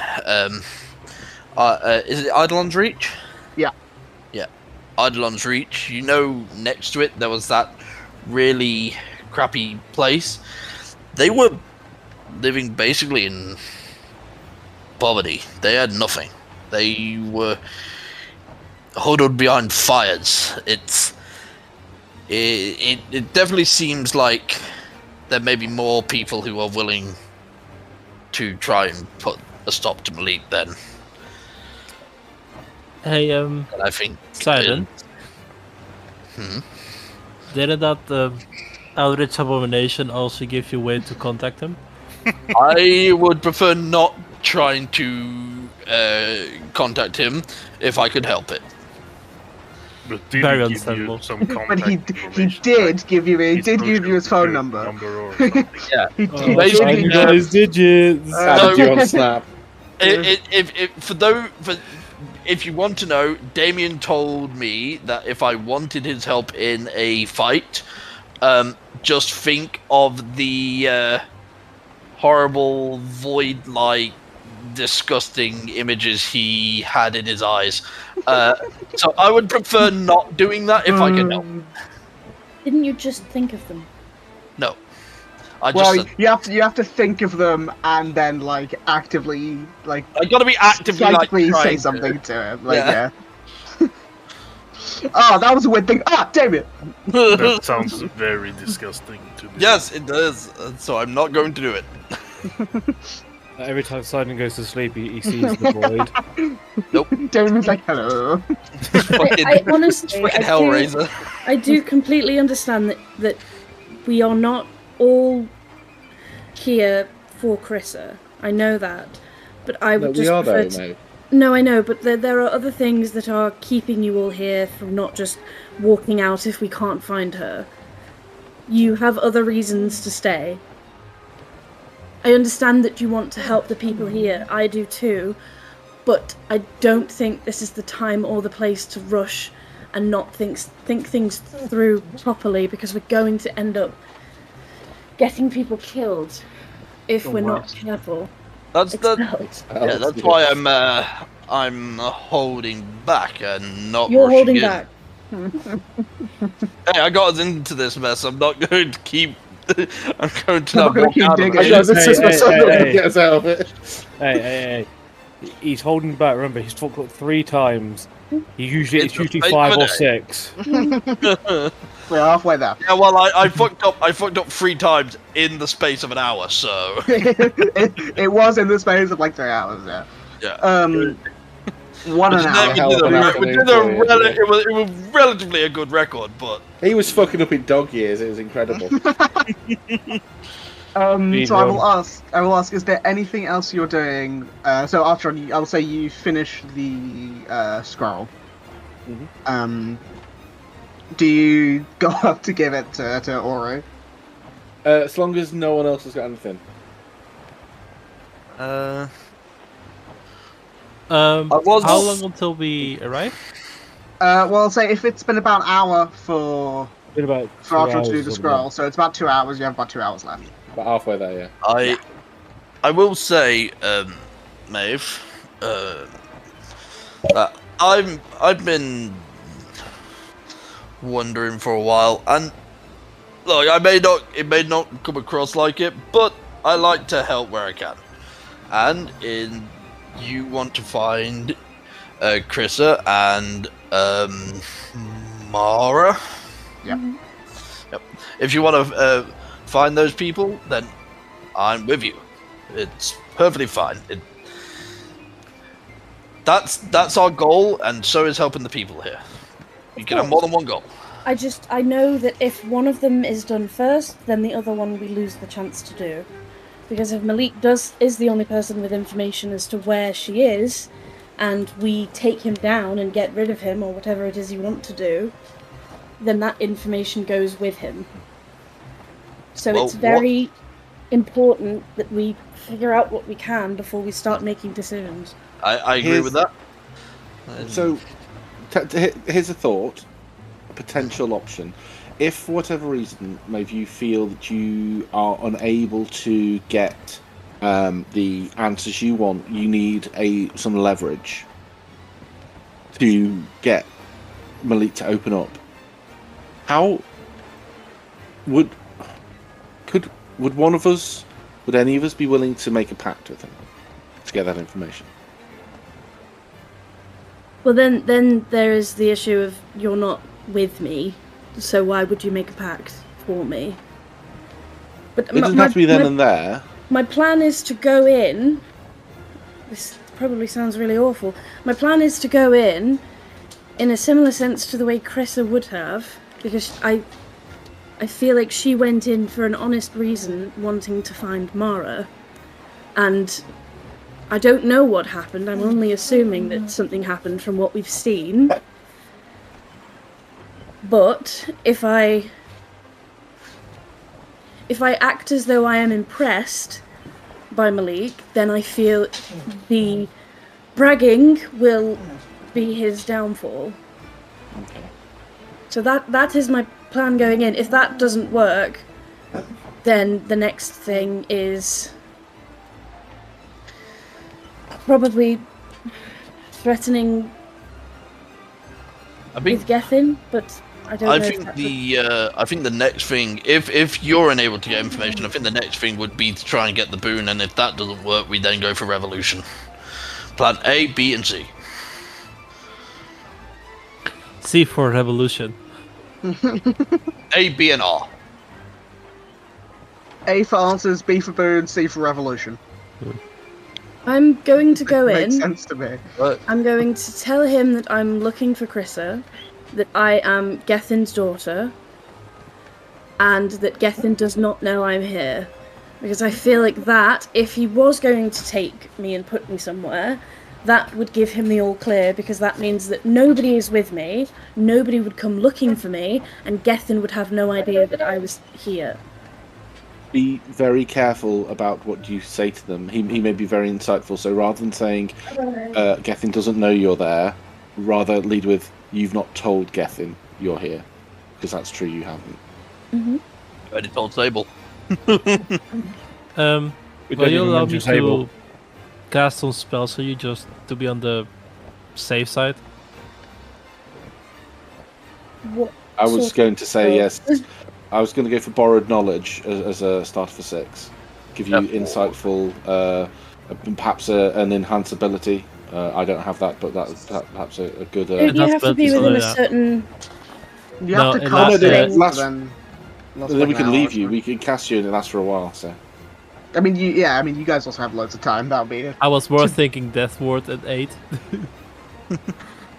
I would be very No, because if surprised. he can detect magic and I go in and I have a death ward on, that's going to look really suspicious. Very suspicious, yeah. So I want it to be. I have the access to borrowed knowledge if I was to need it, but my persuasion and my deception are my highest skills. Oh, it's And for insight. yeah, that's true. But I can cast borrowed knowledge if needs be. Because you also need to save spell slots for sending and stuff, and we don't know what's going to happen, and if you need them for this boon thing. Borrowed knowledge is a 2nd level spell. We don't know if the competition's today or tomorrow or when. You know, it could be to Malik be like, oh, daughter, scion of Gethin, you need to impress me. Join, get yourself into the Colosseum, girl. Whatever, girlfriend, and then you have to do it anyway. And a 2nd level spell is I can get that back in a short rest. So hopefully won't be needing it today anyway because I've gone quite hard on the spells just for. But I'm not concerned about that. My concern is that you go and then you get everything you want. That's our goal. This is how I help you achieve it. So, borrowed knowledge for you. Get your insight, your investigation up. You have Yumi. You have your talisman. If you can cast it, I can cast it. That's 2. I'm just going to make sure that actually that spell is not self. It's touch. Because if it's self, then I can't do it. I just don't remember. There are other things we can do. I say enhance ability. I don't know if I do have a Slab has that. Oh, there you go. And Slab can maybe a bardic inspiration if you need it. I'm just checking because I have a tattoo of skill. Yeah. And it says that it gives me a +2 bonus to insight checks. Yeah. Is that automatically added? What's your wisdom? 0. So that is your +2. Oh, okay. Yeah, I have the same one. It's really, really cool. Borrowed knowledge. Oh, I have it prepared. It is self, so I can't do borrowed knowledge on you. But it's not concentration. So you can't stack it, which is annoying. Realistically, if they were listening through Yumi, and if Sable was listening. Because Sable can also see through Maeve, right? Because we've said, I've said before, are you seeing this? And she was like, yes. If he was to lie and Sable was listening, would Sable be able to insight him as well? I would say everyone who wasn't actually there would have disadvantage on the check. What's Sable's wisdom? You don't know. I assume it's high. She seems very wise. She is pretty wisdomable. She's very. So She's also pretty deceitful. So. Yeah, but even with the disadvantage, I think that she's probably going to have a better chance at it than I am. So it might just be like an extra. Could we not wild shape? And I was like, no, we've got a fucking druid. Okay. Unless she can give me advantage. What rather if than... Sable wouldn't be able to have What if we had someone with invisibility walking behind you? I don't think that. Because if you can detect magic, it or won't see work. Invisibility. Yeah. It's not out of their own possibility that he has true sight. This is why I am not looking at the character, the stat block, but it's not out of their own possibility. This is why I know it's a FOMO situation. I know Sidon and Pete both get a FOMO with these things, and you want to be there, but I just feel like it makes sense for her to go on her own. Yeah, I'm not just. So what's Cassian's insight? Because he's a rogue. Cassian's insight's high. +6. Well then, go with Cassian. Oh, he could be your like. No, it's not. It's not as high as It's Like, no. yeah, we can. I mean, Nix's is +8. send going with Nick then. Me and my eunuch have arrived, and we would, you know. It's not Yeah, but then how would Nyx communicate with me that he's lying? that we could give her one of the rings of message. Yeah, but she still has to whisper it. Or just tap you on the shoulder. I could just tap you on the She's a shoulder. cleric, isn't she? She's got spells. She could cough. She could go.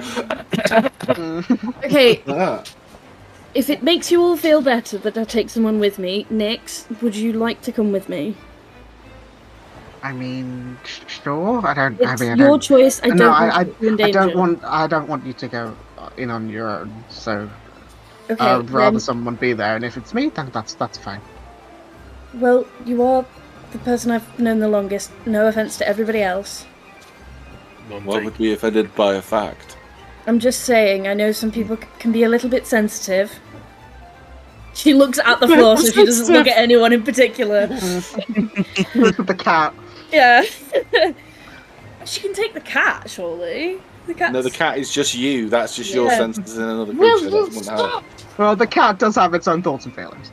Yeah. You know, I know, that's what I but, like, mean. it But doesn't he's give not her a gonna be. mechanical He's not gonna be benefit. like, Yes, is this yeah. a druid in wild shape? Like, you know, he's gonna know it's a cat. Plus, it helps that Sen is also from the Court of Shades. Because if you can tell that, I don't fucking know. Anyway. Okay, Nyx, if I can't pick up on a lie and you're convinced he's lying, do this. And she's gonna, like, scratch the side of her nose. But what if she has an itchy nose? Why don't you do the wacky wavy inflatable tube man Because instead? that's not subtle, Sidon. Next, if he's lying, audibly fart. I can't do that on command. Okay, rub your pinky really? finger. Does that make a noise like a fart? No, but if she starts randomly messing with her pinky finger, I'm going to, and then I, that won't be. I could just tap you on the shoulder. Break into song. I just don't want it to be obvious. Okay, fine. Song it is. That's what we said. Wait, Nick, have you got minor illusion? Have you got the Please spell don't make minor me sing. illusion? No. Oh damn! Because when we first met, Cassian, I didn't think we ever told you this. When we first met you, Yes. and this is fair. I can't remember exactly what it was we asked you, but you answered and you weren't completely honest, and I can't remember exactly what it is. Presumably, it was about your previous vampire affliction, and so to communicate to everybody that Vampires you were make that being- noise. Yeah, to communicate with everyone that you're being less than fully forthcoming. I minor illusioned a sign behind your head. Oh, I do. Said you were a remember liar. Yeah. I'm afraid I was like, what the fuck are you talking about? I was like, where are you going with this? But yeah, that was the whole thing. Obviously, she doesn't have that spell, so she can't do it. So. Well, wait, no, who wasn't big? Well, I'm glad you got a chuckle out of it. Well, you know, it went pretty off the rails pretty soon after that. But yeah, anyway, there we are. Even if she did have minor illusion, how's she going to do that? Walk in front of me, it's like, he's lying. No, you can cast it within 30 feet of yourself. Yeah, but it's also it would have components of some sort. It's like somatic anyway. components, I think. Anyway, yeah. Somatic and verbal, unless you're an illusion wizard, in which case you'd be not the Nix verbal. is just silent. She goes, oh, blah, blah, blah, blah. And, Okay. Illusion yeah, wizards so, let's hear with just somatic. so Artron, you go to Ori and you hand him the scroll. I have a whole thing for this. If you Okay, want go for to, it. like, Yeah, go for it. well, it's basically, I say whole thing. I've really oversold it. So I want to go up to Ori. I've fucking done it again. I've closed all my characters. I don't know how the hell I've done that. I literally just dropped my mouse and it shut everything. It's going to go. So Ori, yes. you mentioned you're struggling with, the water, the fog. Obviously, it's difficult to see someone in such discomfort. So me and my friends were talking, and I thought of a way that perhaps we could make these trips a little bit better for you.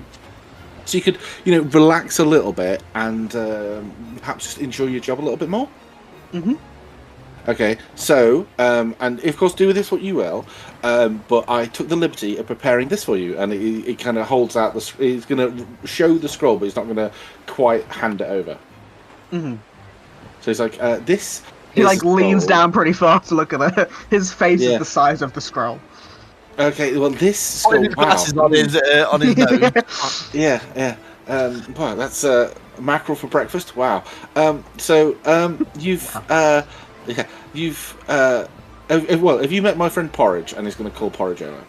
Kakar. He looks to Porridge, holds out his hand, and waves. Porridge. This is Porridge. Now, Porridge, I'm no word of a lie, is a little angel. So he is a celestial soul that's taken the form of this beautiful magpie to join me on my travels. Now, he flies around. He's his own person. His thoughts, feelings, and little sense of humour. He's a darling. I love him to bits. He's my best friend in the whole world. And we also share a lot of things. We share senses and feelings, and we can communicate. And he's my familiar, or maybe I'm his familiar. I don't really know how it works. We're each other's familiar. And I thought what would help you is if perhaps you had your own familiar who could be in the water to sense when the Ice Queen cometh. Okay. I'm confused. Well, don't be. It's very straightforward. This is a scroll. All you need to do is tear the scroll, or set fire to it, actually, preferably, and it will summon. Just look at me. Yeah. I can help you. You tear the scroll up. You cast the spell. It's all ready. I put in the gold and the incense and all that, and you will summon a familiar. It will probably be a fey creature, and. Oh, sorry. My mother-in-law's just asked a really inappropriate question on the family group. Wow. Wow. No, worse. 10 times worse. I'll tell you when we fuck recording that. Yeah, that literally completely derailed me. Fuck me. Jesus. And so she... Fae familiar. Fae familiar. It will take a spirit of the Fae will be bonded to you forever. They will be your best friend. It will be in the form of a Galadorian octopus, a very, very cool cold water octopus that will be able to go underneath the boat, hang on to the boat, chill out under there, and see chill whether... out. Chill, yes. See whether or not any creatures are coming, and I don't personally do this with Porridge, but if you were to need to go on land for any prolonged period of time, you could dismiss the octopus, your familiar, whatever you want to call them, and they could go off into a little pocket dimension, very happy there. They'd sit there and just, relax until you were to get back to the water. Because the only other option I have, perhaps, other than the Galadorian octopus, is an otter. Actually, an otter might be quite good because they can do both water and land. Is an otter an actual familiar? I mean, it says a beast of CR0. I mean, I can't imagine an otter is any more dangerous than a fucking octopus. CR10. Yeah, CR30. They fuck with you, man. I can't imagine. You gotta remember your magic deck. Hey man, otters with prowess. Man. Okay, listen, I'm gonna say octopus just because I think same thing with penguins. Otters are too cute. Okay, fair. But the thing is, I don't think a frost giant could actually look after an otter because of obviously the heat transference. The otters just get otter and otter and otter. I'm glad there was silence after that. Yeah. Otters have pet rocks. They have their favourite rocks. They do have pet rocks. Yeah, they do have favourite rocks. Yeah. Anyway, it's a rock. You've got your you have your friend. They can look out underneath the boat for you and just be your friend. They could show you that under the water there's nothing to be worried about. It wouldn't matter about the fog. If they were to be in danger, you could dismiss them to their pocket dimension. I'm sure that's fine. I don't personally do that with Porridge because he's a bird. He can fly away. I suppose they could do a bird, but they won't be able to show you underneath the water. It's octopus. Octopus. Can't you become like Jamaican crab instead? You can, but it takes time to change it. Also, crabs can't swim. Octopuses they just think. Yeah. Octopuses are very, very clever as well, and they've got cool little hands. Well, Tentacles. Tentacles. 8 of them. 8 tentacles. 10 tentacles. Yes, there we are. 10 tentacles. But yes, so what do you think, Ori? Does this sound like something you'd... That sounds good. That sounds okay, excellent. This normally would come, it would be about 125 gold. But I will do this for you. No. What I'd say is if we need your assistance and you're about, would we be able to call on it? Maybe. I mean, go between the ports and don't move very far. But no, I know. I'm not asking you to put yourself out.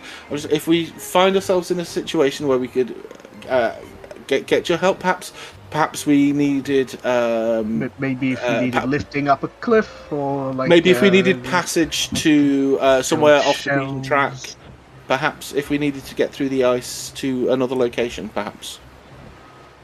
Maybe. I know you're not the captain. I know you're not the captain of the boat, but like just a little favour. If you Helen's just seen it. And she's just texted me a screenshot of it with "Oh my god" in capital letters. Wow.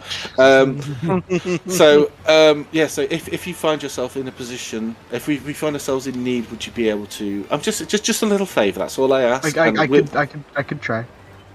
That's all I ask. Here you go. I hope it brings you as much joy as Porridge has brought me.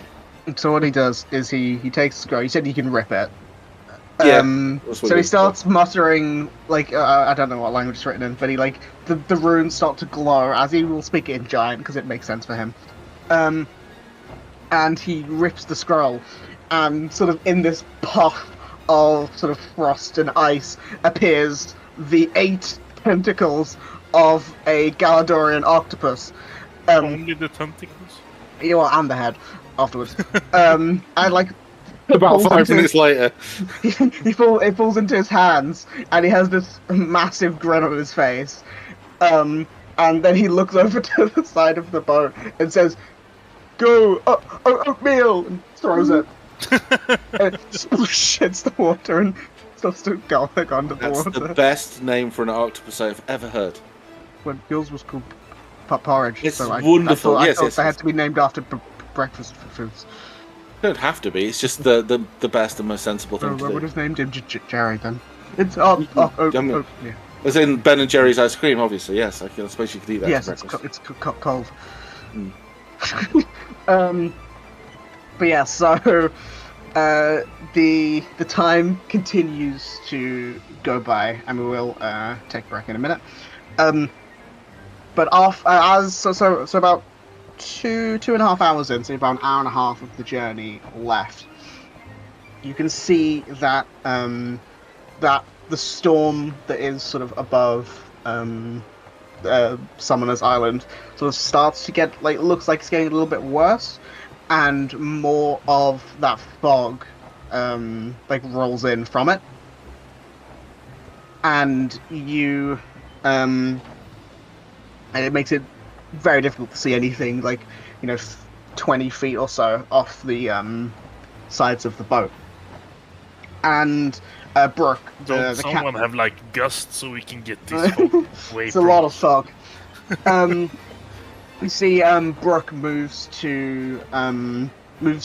few of the crew to the sides of the ship to, like, see a bit better. You see Ori, because he's the only one we really care about, goes to... Oops, I didn't mean to move porridge. Goes to, like, this side up the stairs and, like, looks around, and you can see he is, like, at some points he, like, holds there for a second, and Artron, you can tell he's definitely seeing through the eyes of Oatmeal. For, like, brief periods of time.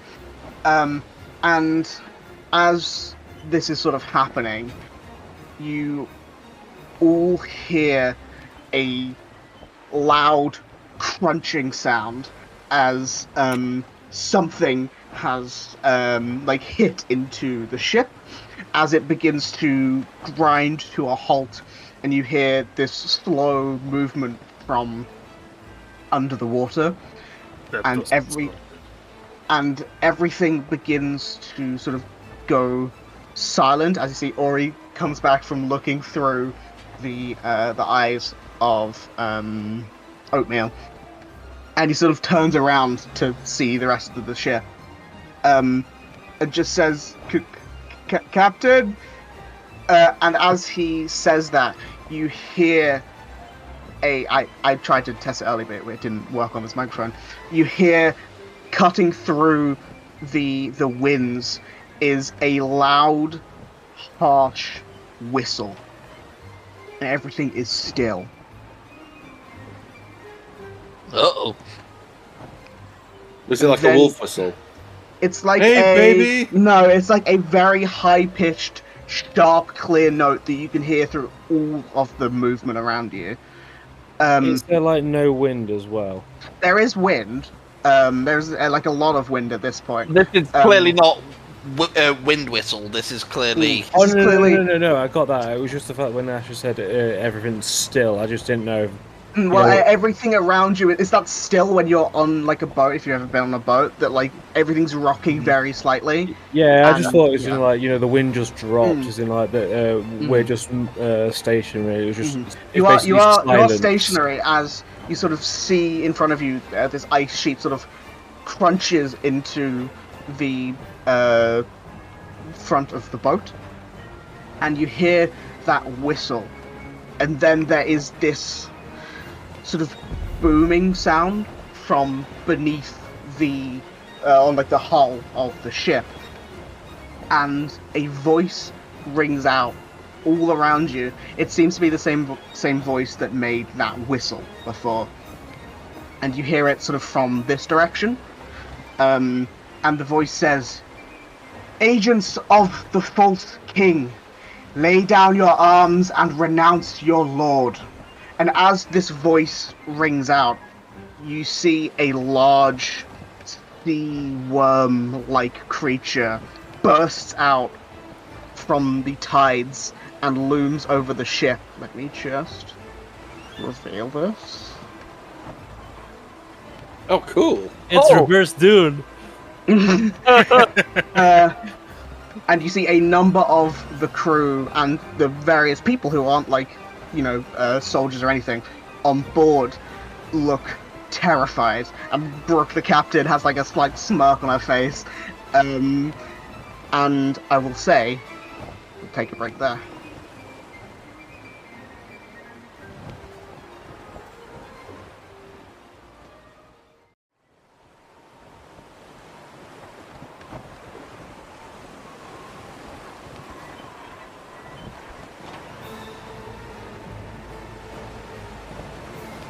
So, a very large sea serpent, as well as a few That's what weird, she said. as well as a few smaller, like fey-looking ice fairy type things, and a woman standing on a woman. A woman. A woman. Make something big, so you can just see her. Oh man! Oh no, she's hot. Well, she's not. She's cold, but...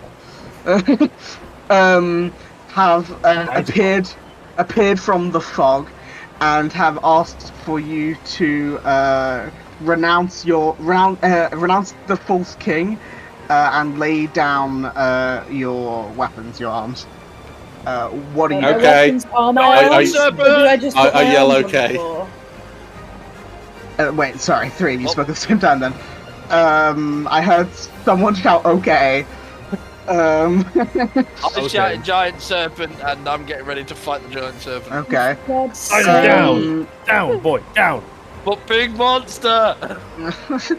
Archer, what did you say? I basically yelled, okay. Okay, that's the one I heard. Maeve, what did you say? I said my arms are my weapons, so I just lay my arms on the floor. Yeah, so you just sit down and put your arms on the ground. Also my weapons, but okay. Using yours. So what I will ask is, all of the civilians on the ship are like cowering and either go below deck or just like make themselves small, and just try and like look inconspicuous. This is a civilian ship. Brooke, the captain, looks a little like excited, like you feel there's a bit of like an adrenaline rush there.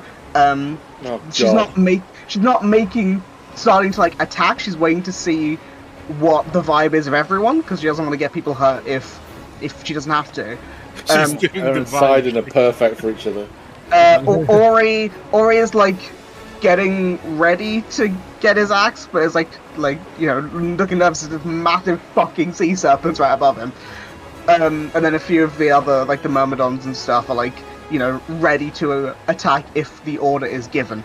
So I will ask, what is the general consensus for all of you? Because I have a few things written down. If you can fight, you can swap sides and fight for the It looks like he's ready to fight a giant serpent, but he is waiting on everyone else's turn. Wait, so we either fight the serpent or we have to fight the people on the ship? No, or you can just surrender and not. Yeah. Okay, this is going to sound really weird, right? But considering what we've just been talking about, that Maeve needs to be anonymous and like not really be seen with us. Go with me. Archon's going to turn around very quickly to Maeve, even because he's handed a Yumi already, like to give to her. He's going to like turn around and wink at her and cast Polymorph on Maeve, or on himself. On Maeve. To turn her into a. Into what? Turn her into a cool looking winter canine. That's like a really cool Arctic fox. Animal? Yeah, that's all you is can only polymorph animal. into, yeah. Oh. Yeah. Basically, so I'm doing this so you are not seen to be with us. If that makes sense. Yeah. Now you can, if you want, resist it. I'm not going to force you to do this, but that I turn around, eyebrows, and then you feel yourself trying to start turning into fox. You can resist it if you want. No, I'm fine. So, okay, Maeve's a cool Maeve's Arctic fox. An Arctic fox. Audra, what are we doing here? The Fox King, I assume, is Malik, right? I mean, I'm assuming if that wasn't explicit, then I'm going to say it's a safe bet. Okay. I would say as well, we've got to be careful because this is a civilian ship, as in like, I would want to minimize damage on either side. Yeah, I mean, why would we fight? It's Yeah, I have no skin in this game. So. Siden's got his fists up ready. Siden's standing there. You see, I'm gonna stop you. Yes, please. I'll say, as obviously Maeve's a fox right now. Nyx looks to Maeve, who turns into a fox. Like, what the fuck? Looks to Sidon, who's getting ready to fight, and just glares at you. Thank you. I'm not. Glares at you for Maeve, considering she can't. I'm not actually fighting, but I want to. So Please I don't. don't care about anything else other than fighting the giant serpent. Please Wow. don't. We're in a boat. So phallic. Sorry, did nobody pick up on what he just said? Yeah, I did. That's why I said so I did phallic. too. No, I mean the just fact that he said I ignored. don't care about anything Oh, other right. than fighting the fucking serpent. So fuck Yeah. all of you guys. No, so Alright. Simon, perhaps if we make friends with this person, they'll let you fight their giant sea snake afterwards. Okay. Maybe you can fight it one-on-one and you won't have to worry about anyone else stealing your glory, TM. Peyton. In a room by themselves. Ideally. I'm going to look over to Brooke, and so this is a civilian crawler, right? This is like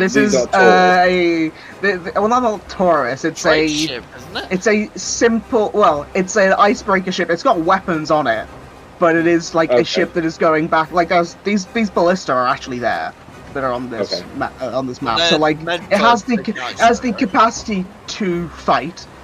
Has the capacity for violence. Has the capacity for violence, like many of us.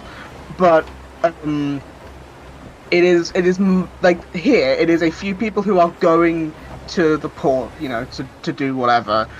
It is basically like it's the closest you'll get to a civilian ship in this scenario.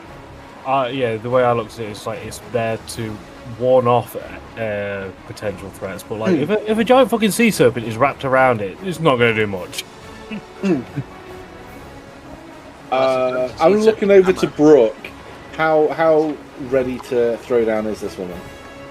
Hey, Brooke's ready to throw down if it means protecting the ship and protecting the people on the ship.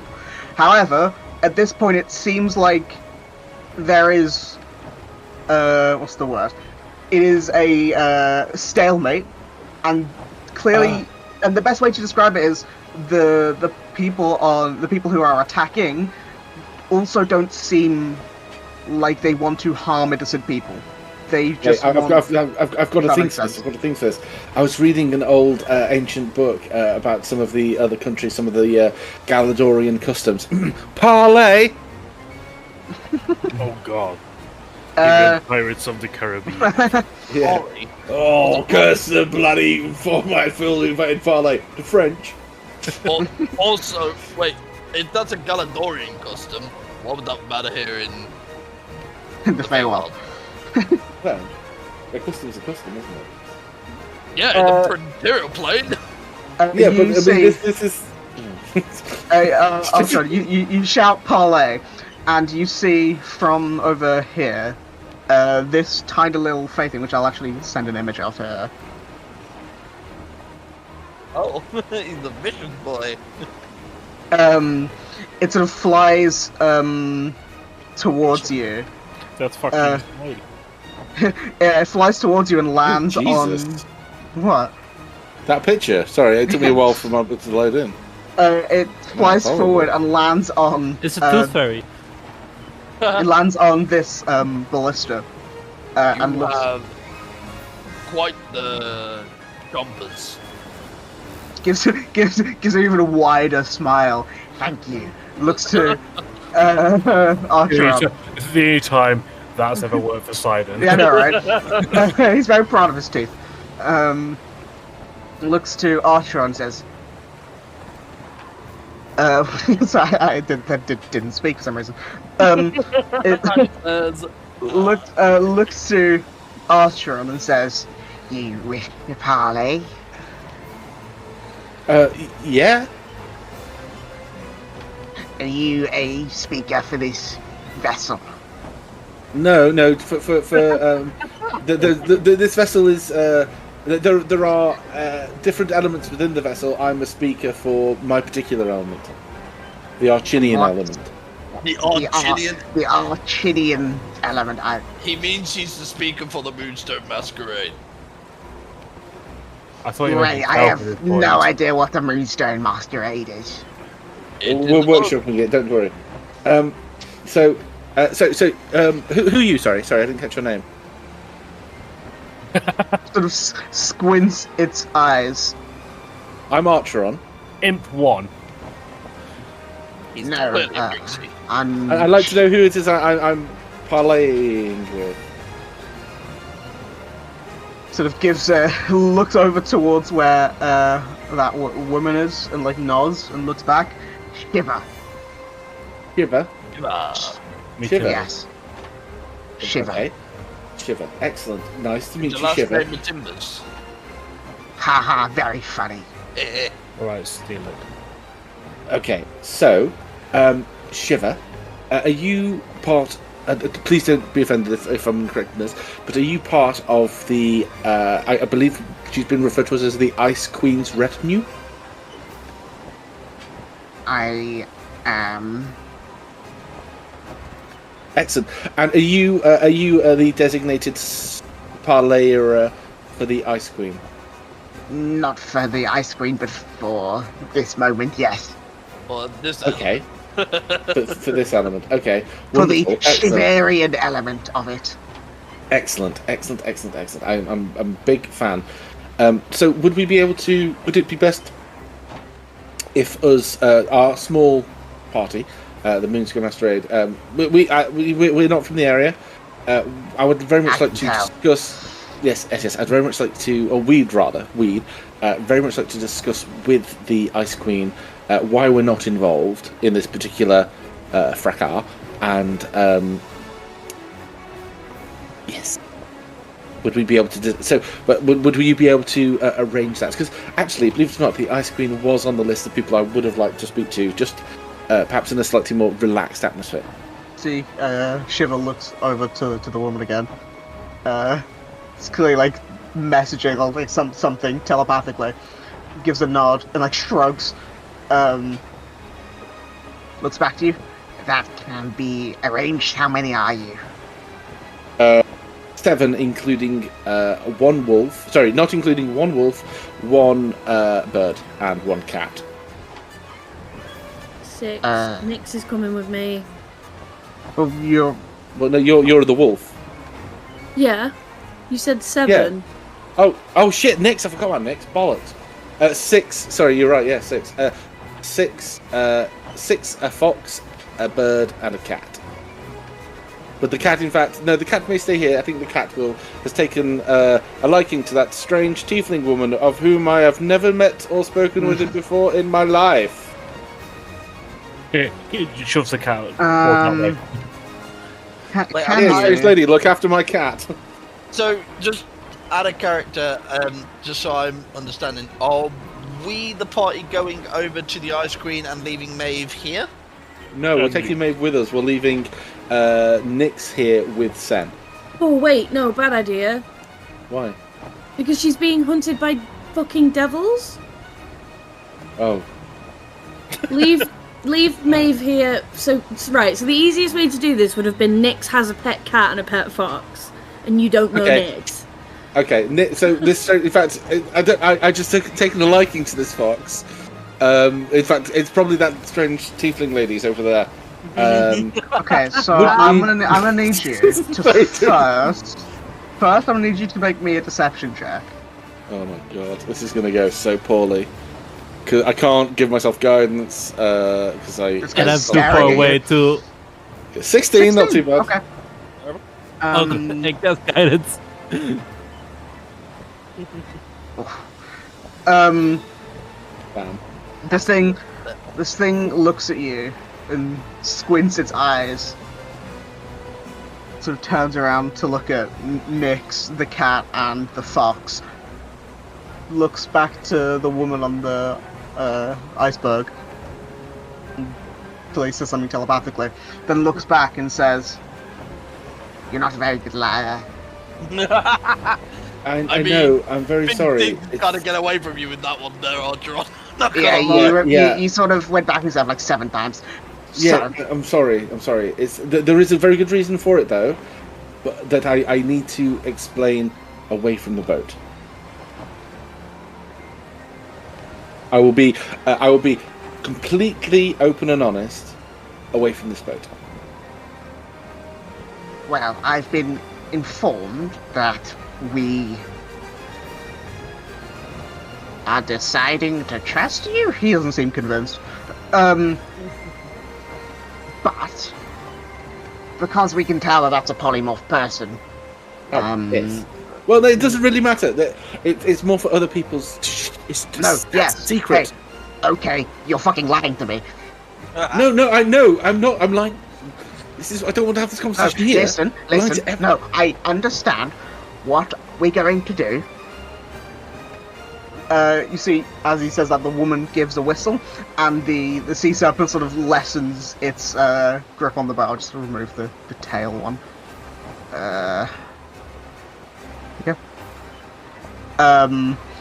And the Shiva says, "We are going to let the boat go free, but you, gestures to all the party members, are gonna have to come with us.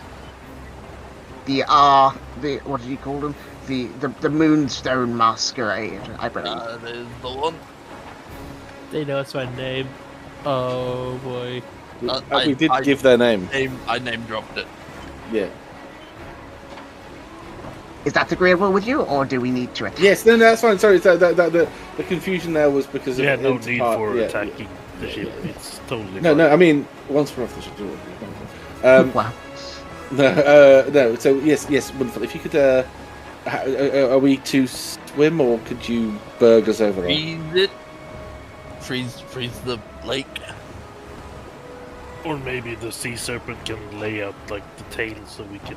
He's not gonna Oh do yes. that. He's not Oh. gonna do that. See, Are you going to carry us? You'll have to do 2 trips. Speaking of the serpent quickly, is he like a pet or have you hired him? you see, the sea serpent looks at you and says, "I'm not a pet." Oh my god, you can talk! Yes. I'm probably more intelligent than you. Probably. Every large snake-like creature you've met, which I believe is now 3, hasn't every single one of them been able to talk? What was the third one? The What was the demon first one? The demon one. The demon. When you're in the Court of Shades. I don't The think that one one. you suck. I don't You think that one suck. talks. The one you suck. I don't think it's both though. Oh, okay. Wasn't there another one we met? I mean, that was the basilisk, which I have. I am. James I was also. that one. James wasn't there for that one. That's true. That was. I did listen to it. Though. Temple. I did listen. Yeah. It's fine. But so yeah, the sea serpent can talk. One word blade to serpent. And you see its body sort of goes back under the water, so it's just like its head. And you see that Ori, who was going for his axe, puts his hand down, and you hear that same sharp whistling note as some of the water that's closest to the ship begins to freeze over, giving you guys a path towards that woman over there. Okay. Thank you. Who whistled, by the way? She did.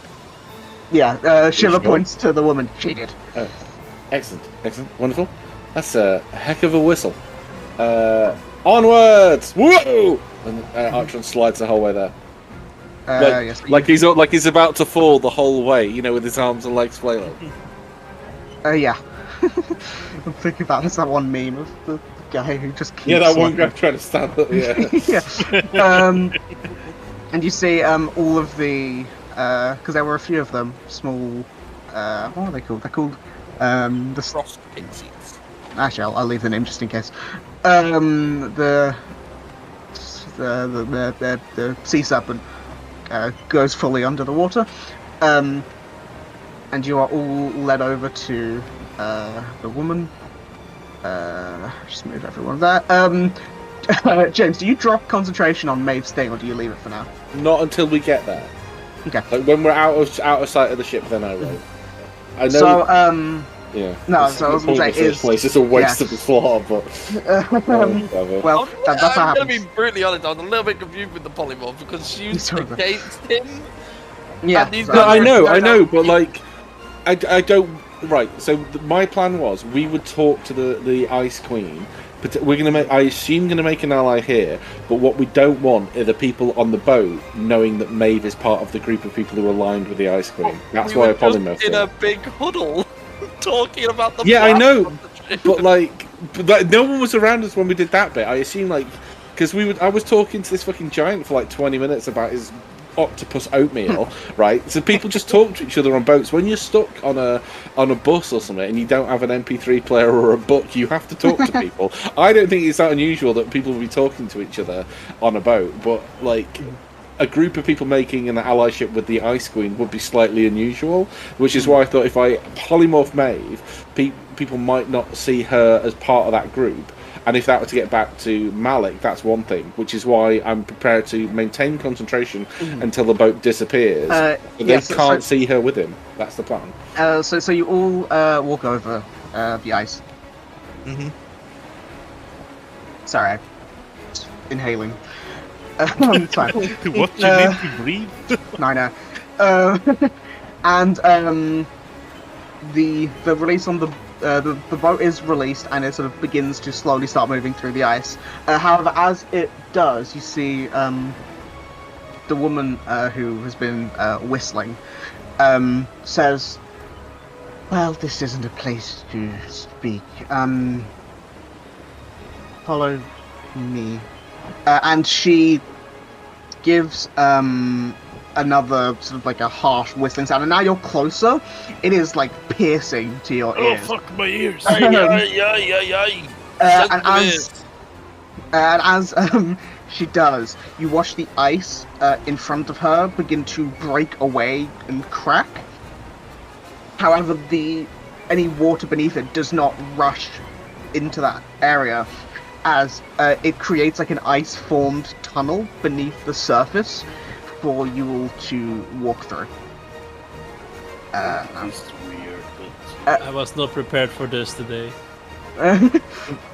It's fairly interesting, though. Fairly. Do you just have ice manipulation powers, or...? It's called magic, Siren. Yeah, but I meant, like... Are you telling me Artron can whistle and make a building out of an ice? Probably an ice mage. I mean, I could, if I wanted to, whistle and do things. It's just ice, no. Perhaps Slab could whistle and do one. Maybe a bardic thing. I don't know. But she sort of leads you down and through like this network that she's like creating of ice, and you can sort of see, obviously because ice is somewhat see-through, you can like look around and see various things under the water, like if you fish. You can also see that serpent is like following you as you're going. Here's an interesting question. Is it like iglooed? So is it like warm in here? It's definitely not warm in here. It's definitely pretty cold. But I mean, there's no wind, so I guess it helps with that. But it's still pretty cold. Okay. She does not, unless you try and make conversation, she is not talking to you as you are walking. And you are, for Artron's sake, you are safely out of ear and eye shot of anyone else. So if you I'll want drop to concentration then. Yeah. Mhm. Yeah. Maybe Sorry, not, I will explain. It's like so Archon's a little bit out of breath, I'm imagining, walking and talking, trying not to slip over. I'll explain why all the deception in a moment. It's not my forte. I was thinking on my feet, which apparently isn't my forte either. Neither is walking, apparently. Well, it's ice. She's walking. She's walking completely fine. I'm wearing my boating slippers. This is not adequate footwear. Audron, do you want to piggyback? Don't you have like the You do snow have, boots? yeah. Do I what? Sorry. Don't you have your snow boots on? Oh no, I take them off. I put them on now though. Yeah. You see, as you go and like swap shoes, she's just like watching this happen, tapping her foot, tapping her shoulder. I'm so sorry. The parley will begin momentarily. We're long past the parley, I believe. Oh. Wait, you're not going to lead it down to a chamber to murder us, are you? No, if I wanted you dead, we're 200 feet below the water. I would just break this. Ah. Well, please don't do that. But wouldn't that hurt you also? No. I don't need to breathe. Oh. I do. Yes, but don't it's pretty. Don't you pretty cast? I thought you cast underwater breathing every day as a ritual for. Oh yeah, shit, I do. Yeah, I actually do need. I don't need to breathe. But I'm assuming that the cold might kill us. Actually, no, I'm resisting. Fuck it, do it, bitch. See if I can. Hippo. She's just looking at you dumbfounded. Please don't do that. Yeah, he's just going through this. It's like, no. No, wait, I can prove it. I'm not going to do that. Don't worry. Thank you. We're almost there. Okay. Will there be refreshments? Ooh, I could go for some snacks. She slow blinks, turns around, and keeps walking. BYOS, I believe. Apparently, I was going to get. They have like an in-sail meal on the boat at like the 3-hour mark, and I just couldn't get to it in time. It was like right there. We missed the peanuts. You see, I was writing. Yeah. I was being nice, and I wrote somebody a scroll to find familiar. Yeah, he's got a friend for life now. But yeah, as you continue, you're walking for about 15 minutes under the water, and she sort of leads you. You're definitely steadily going down, and eventually, it sort of opens up into a proper, almost like underwater ice cave formation. And this area is almost completely monochromatic. There is these pieces of coral-like ground that you sort of opens out onto that you're standing on now, and both beneath you and above you is ice, and you can see through that ice. It's a really strange sensation of seeing fish all around you moving, but clearly they cannot get to you. So, despite it being monochromatic, is it still like really beautiful and pretty? Yeah, definitely. Yeah. It's just in a slightly eerie way, I guess. And sort of in front of you is this large bridge that's formed of like a mix of underwater stone and ice that leads up to a winding set of steps towards a throne made of that same material. And on the throne is a partially feathered woman, similar to the one that has been following you. She has like some feathers on her ears and like on her arms and stuff. And you can see this woman on the throne is carrying is wearing a two-pronged crown and has a scepter in her hand. And I will change the map. Oh, so she's like her daughter or sister. Oh. That was a noise. Oh wow. It's a cool map, man. I thought you said we were nearly there. That's so far. Oh. But yeah, you guys are sort of slightly behind this woman, sort of where that blue circle is. I've just placed blue circles in places just to like your marks. Yeah, take go. Enter stage left. Yeah. At the blue mark. I mean, you'd have to be all crowded in it, just around it. While we're going down, I'm going to cast a message to Maeve and just ask how it is to be turned into a dog and then back. Yeah, that's literally what I was about to ask as well. I was like, how was it? The fleece. Can dogs actually not see any colors? Okay? Or is that just bullshit? I don't know. I don't remember it. It all Oh. happened very quickly. You lose your mental stats, and I don't think dogs are very You lose your smart. mental stats. I've got to say though, you remember you picked a really good briefly- animal. You remember very briefly walking on all fours. Your ears, you could hear more, but you could see less. And the ice was very slippery for you. Yeah, I feel bad for dogs walking on ice. That was very. It's funny, but it does. You do feel bad when you just. Let me. Yes, so, like giving a. No, go ahead. No, I was gonna say, just imagine where like that sort of black abyss of nothingness is. You can sort of see that sea serpent coiling beneath you. Let me just find all the. So, when you say it's monochromatic, presumably that's with like light refraction. And I mean, it's going not through the like grey water and actually. stuff. It's just everything's very silver and dark, and there's a hint of like blue and stuff in the area.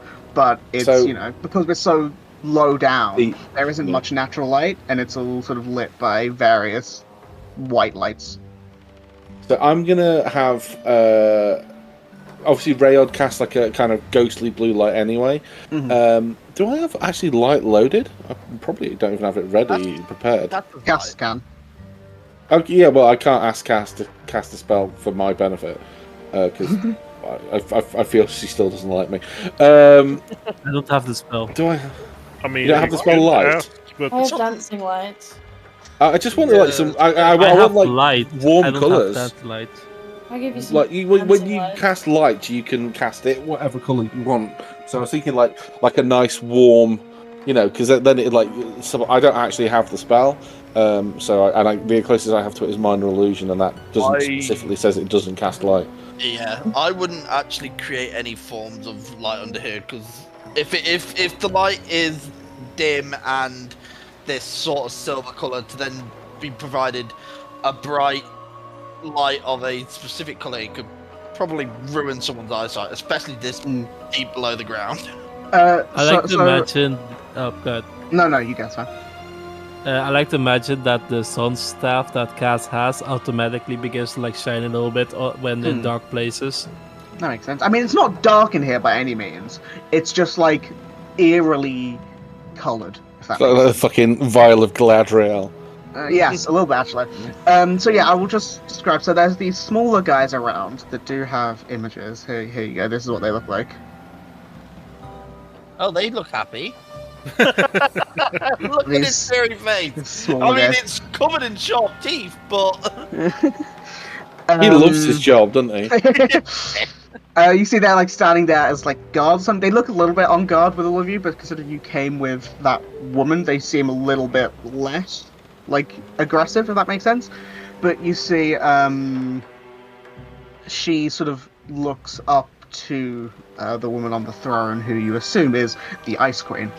I'm gonna lean over to Artron and just whisper, "Hey, have you ever heard of bird people living under the ocean?" No, I've heard of penguins. Yeah. He did get you there. Do you think these people look like they're descended from penguins? Poseidon, we've had this conversation. I'm going to say, I don't know. I've literally stopped counting, so I'm not going to ask where these people are from or what they are because it's fucking rude. And I'm quite frankly tired of having to fight for my life. So, and this is why I'm actually asking you specifically and just shouting it straight into their face. You hear this woman say to the Ice Queen, "They do not appear to be agents of Malik. It was said by one of them that they have no stake in this game, and that they wished to parley and speak to you, my lady." And she like gives like a slight bow. And then she sort of like steps out of the way, and she like walks forward and gestures for you all to approach a little bit. How far can we walk up? She goes to like the edge of the other end of the bridge, so like maybe where Drac is right now, that coral middle bit. No.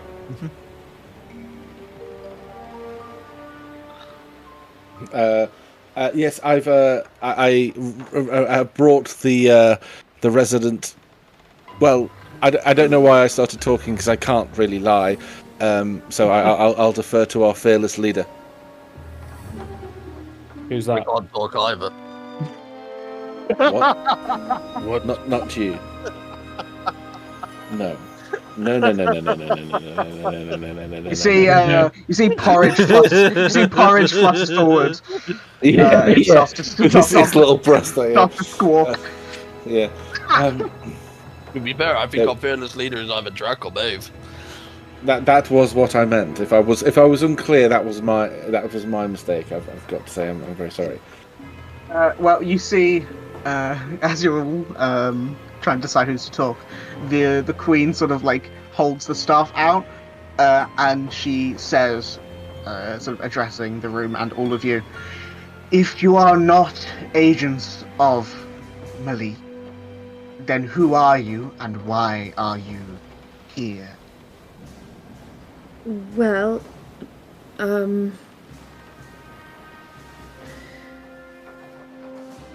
I am the daughter of Gethin, the Court of Shades, the Archway of the Court of Shades, the Emperor. He has so many names. God, he's so annoying. I only recently found out about this, but that's not anything I need to bore you with. He has another daughter, Chrissa. She came here 25 years ago in search of my grandmother and hasn't been seen since. So, originally, the reason that we were here, and most importantly to me is to find out information about that before we go doing anything dramatic. Looks at Sidon. But since we've arrived, we've met a lot of people who have been wronged by Malik. Well, Even we've met a few downtrodden more. with him. Yeah. How big of an army do you have if Oh my you're god. like you're doing battle on the ice lake? Maeve's Just- gonna very slowly turn, because Sidon's like one over Archeron, so there's Archeron next to her, and then Sidon the other side. You know when somebody like slowly leans?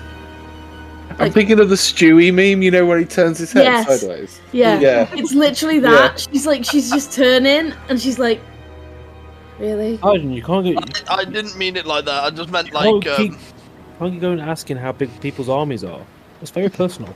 Surely you can tell by the Surely length tell of by their their sleeveys. You just interrupted this lady mid-sentence. Yeah. Did I Yes. apologise. You see, Nick slaps on the back of the head. I got distracted. There's a coiling serpent underneath, and I want to fight him, but No. I should. know. I will introduce myself first because I don't believe we've got your name. My name is Maeve. Hello, I'm Archeron. Oh, yeah. I assume everyone. You have to go down. I assume everyone gives their name. Cass. Hello. But I have been informed that you are called the Moonstone Masquerade. Mm-hmm. I am Lady Sylphine, the Ice Queen. Well, that is what I have been dubbed by those around me. What would you Is that prefer we called you? Oh, wait, hold on. It's this. Is that Silpheen? I put it into the roll play. Oh, I wasn't too far off actually. You were actually exactly right. No, I know what I was know. meant. Yeah. What did you ask, Beth? What was the preferred name? Lady Sylphine. The Ice Queen. I don't mind, personally. Your Highness? If you would like. Well, Icy. Your Highness. Not that. Oh, I should. God. I should pre-warn you. We do have one person among us who does enjoy fighting and tends to have a very extreme case of verbal diarrhea that we have yet to find the cure for. Petrol Don't worry. head wounds. Don't worry, I've got one of them, and gestures to one of the small pixies. He's like, hey. Well, you two shall get on spiffingly, I'm sure. You were saying before you were interrupted by our golden retriever here. Apologies. She like lifts her hand up. Well, you've mentioned that you've met those who have been wronged by the esteemed Archfey. You've met a few more now. Gestures to the woman who led you here, and just like sort of around and to herself. I was once one of Malik's advisors, but he cast me out after. Well, I can't say, and well, I've been here since, just waiting for a moment to. I don't want to say strike because that feels rude, but strike. I assume Malik doesn't know that you're here. Well, he knows of me, certainly, and he definitely wants to find me, but to my knowledge, he does not know that we are here. So he didn't lock you in this place because we did meet No, someone. I left. He, well, I can't say what he did, but, it, upset me. Can you not say because you've been... Or perhaps too personal, or No, She is right. For reasons outside of my control, I cannot say. But rest assured, it's not. I'm fine. What happens if you? So I'm not 100% Assume it's a well versed Geas. in the. Yeah, I was gonna say, what happens if you do break It's it? not a matter of me getting her. It's a matter of someone else, and I don't want to wish that upon them. Very, very well. Yeah, she's signed the Signed an NDA. Lady Sophine, this is obviously you yourself have mentioned you've found yourself coming a cropper of Malik. Are you familiar with Torai? Strangely, you've hit the nail on the head with what I can't say. If you were to talk about it, would it be Torai that would be heard? Yes. I Oh. see. Well, this is maybe a little bit awkward, but I could converse with Torai on your behalf. Would he be able to give us a little bit more information? Or if you can't say, then obviously don't. But if you've spoken with them, then you know all the information I know. Just for clarity, can you confirm and deny things, or would that still hurt? Depends on what you ask. Well, we Okay. just Well, confirmed we won't- it's Torai, so we won't push. We won't force you. But if it helps you to put you at ease, because obviously you've never met us, I can say quite truthfully that we befriended Torai very, very quickly, and Torai let us leave his cave with a small boon of his. So I hopefully that puts your mind at ease. If you are, that does ease my mind. Thank you. excellent. Excellent. Well, that's good. Very much enjoyed Torai. I just have a quick question, if you don't mind. So, if it was the thing with Torai that's you can't talk about, and that's why you left, does that mean you've been down here for centuries? I've been down here for a very long time. Yes. I'm able to move around beneath the lake, but it's kind of the only place. And may I just ask? I don't know if this is something you can talk about, but obviously you're referred to as the Ice Queen, though your name is Lady Sylphie. Is that an honorific, or are you of noble a regal birth? It's a honorific. It's a show of faith, maybe. So For everyone around me, The chosen queen of those around you. Yes. Well, I've Slave helped. queen. Love that. I've helped protect people who have been lost, and I. Well, they have come to choose me as the one they follow. we So- do have an ally. We have yet to contact them, but they've also been used by Malik. They were given powers and then sent to a place where they said that they felt something was. the power's siphoned away. Well, Like, yes, they said it felt like something was approaching them and draining them, but they managed to escape. If we were to send them here, If you were able to get them here, I would be able to house them. It would be getting them here would be the difficult part. this is the So- problem. Every time So- they. No, I was going to say that Tess and gestures to the woman who led you through the ice. She is able to manipulate the ice.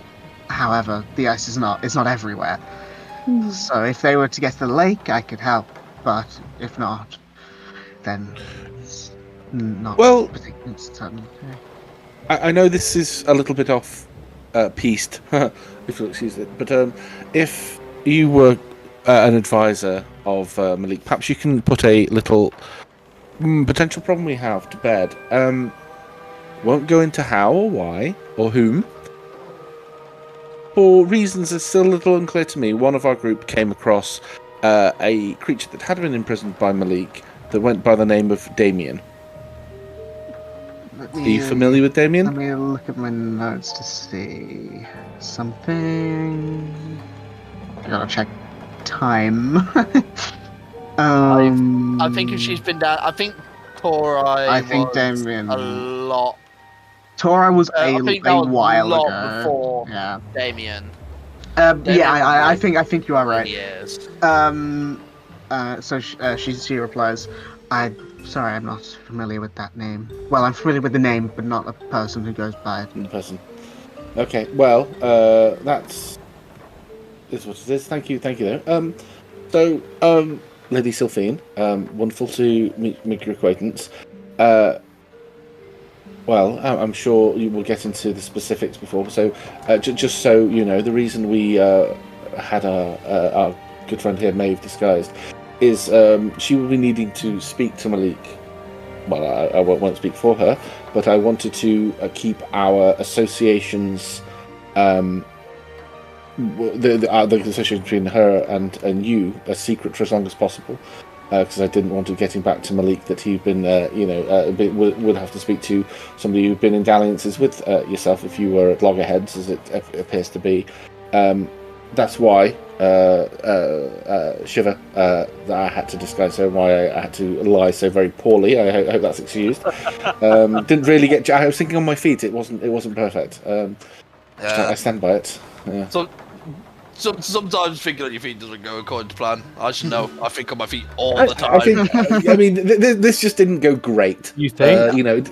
Yeah. I mean, I think like other examples, perhaps that I perhaps could give that I myself have done much worse. This one is very low on the scale. But yes. Hey, so. Odron, if it makes you feel any better, normally it levels out. Whenever you just think fast and on your feet, normally the amount of bad you do and the amount of good you do is sort of balances out. You get about a 50-50 win rate with it. So, how Really? long have you been down here? Oh, a very long time.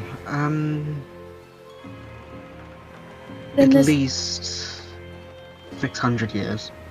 then there's a very good chance that you won't know either of the women I'm looking for.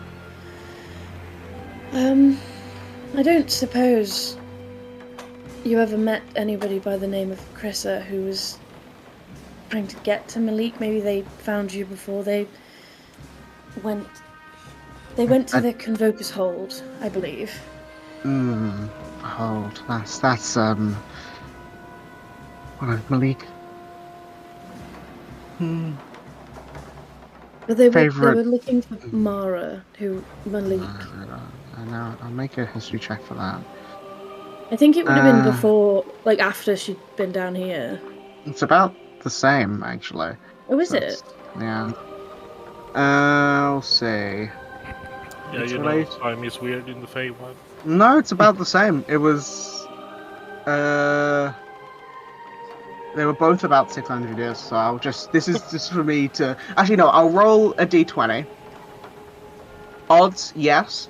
Evens. Wait, yeah. Odds, yes. Evens, no. This goes poorly for me every time. Guidance. It's a d20 roll. it's not.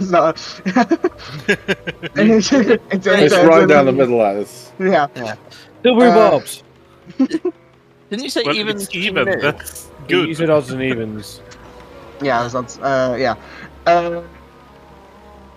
She goes. I'm afraid I don't recognize the name. If I could have someone look into it, but I'm afraid you might know more information than I would get. If this person is in the hold, then it might be difficult to get them out. Not impossible. I'm not sure if she's stable enough. It sounds awful to say. Gethin, I believe, asked Malik to keep Mara there as she was unstable. I don't know in what sense. She's been there for a very long time, and I know that Krissa came here to find her and disappeared herself. And that's all I know, and nobody has been able to give me any information. And I'm just concerned. Well, I also have a... Oh, sorry. No, you go. I was just going to ask, what about the other prisons or pits that Malik has? Because we know that other friend of ours we were telling you about was sent to a prison that could be teleported out of, and that had a potential beast in it that sounded like it absorbed fire. Well, hate to say it, if someone escaped, then it is likely he, at least in that chamber, might have upped the security to make sure no one gets out. The Convoker's Hold is strange. It's disjointed. There is a main circle on the surface, which is the Convoker's Hold. That's its name, and it is not a test of conjuration, but it is I don't know what the what the puzzle was to get within it, but there are certain activations that will send you to various places. The Hold is not a prison that, of a normal sense. It is not a collection of rooms that you could walk between. It is a collection of places that you can teleport to from the Hold.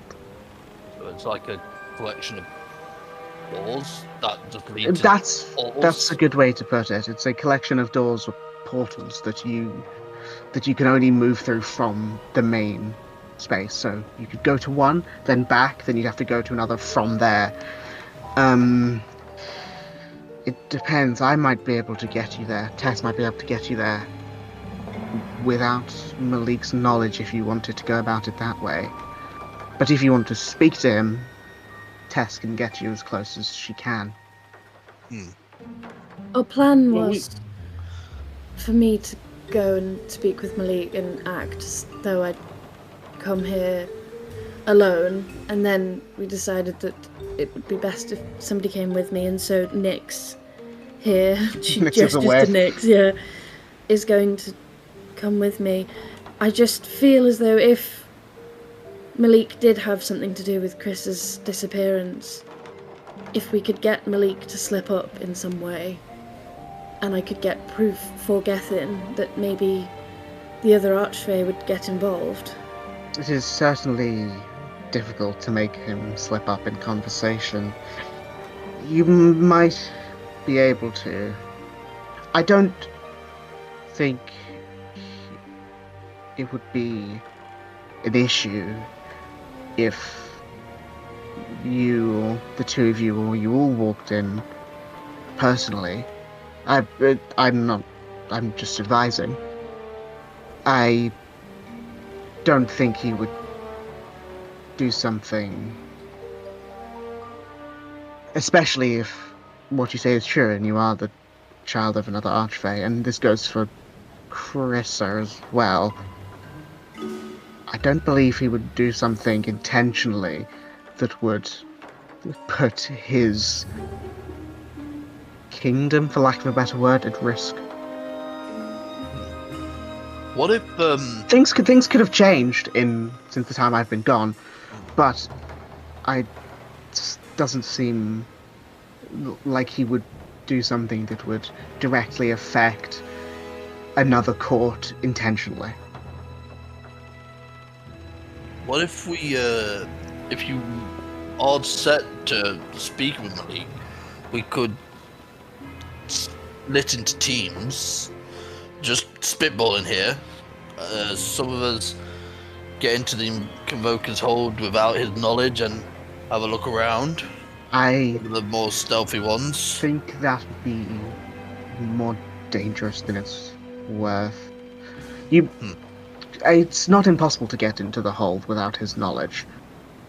However, there are many things down there that he keeps that either might alert him or might give him pause. And there are guards around, so you'd have to get past them either quietly or not so quietly. I'm not entirely sure what I can suggest. I can... I don't know. Sorry, go ahead. No, I was just thinking. Obviously, you mentioned you were an advisor to Malik in the past. Yes. And this was 600 years or so ago. Are you familiar with the Knights of Periphalon? Let's see. D20 again? No, I'm just rolling a history check. It's not a name that... Barrelor is giant. The etymology of the word is giant. I believe it means scourge or king. Okay. One of the two. Well, but I'm not. No. But are you familiar? You call yourself. This sounds very dismissive, but your chosen name, rather, is probably a better way of putting it. Is the Ice Queen, or that's how you're chosen subjects? That's how you're referred to as by your friends and your enemies, the Ice Queen. Are you aware of the particular illness that was affecting Mara prior to her potential incarceration? No. Okay. Do I, Archeron, know the name of the... Yes, Archon, you would know it's called the Curse of Barrelor. You got that from the scrutinize on Kravis. So obviously the name of the curse is the Curse of Periphalon, and the reason it's a very long way round of me asking this is the curse seemed to have this. It was infused with cold, and obviously Ice Queen, Periphalon, cold. That's a connection I was trying to draw there. If I'm barking up the wrong tree, then I'm barking up the wrong tree. But I just thought as well. I'm not a history aficionado, and I've been here for a very long time. I have a question.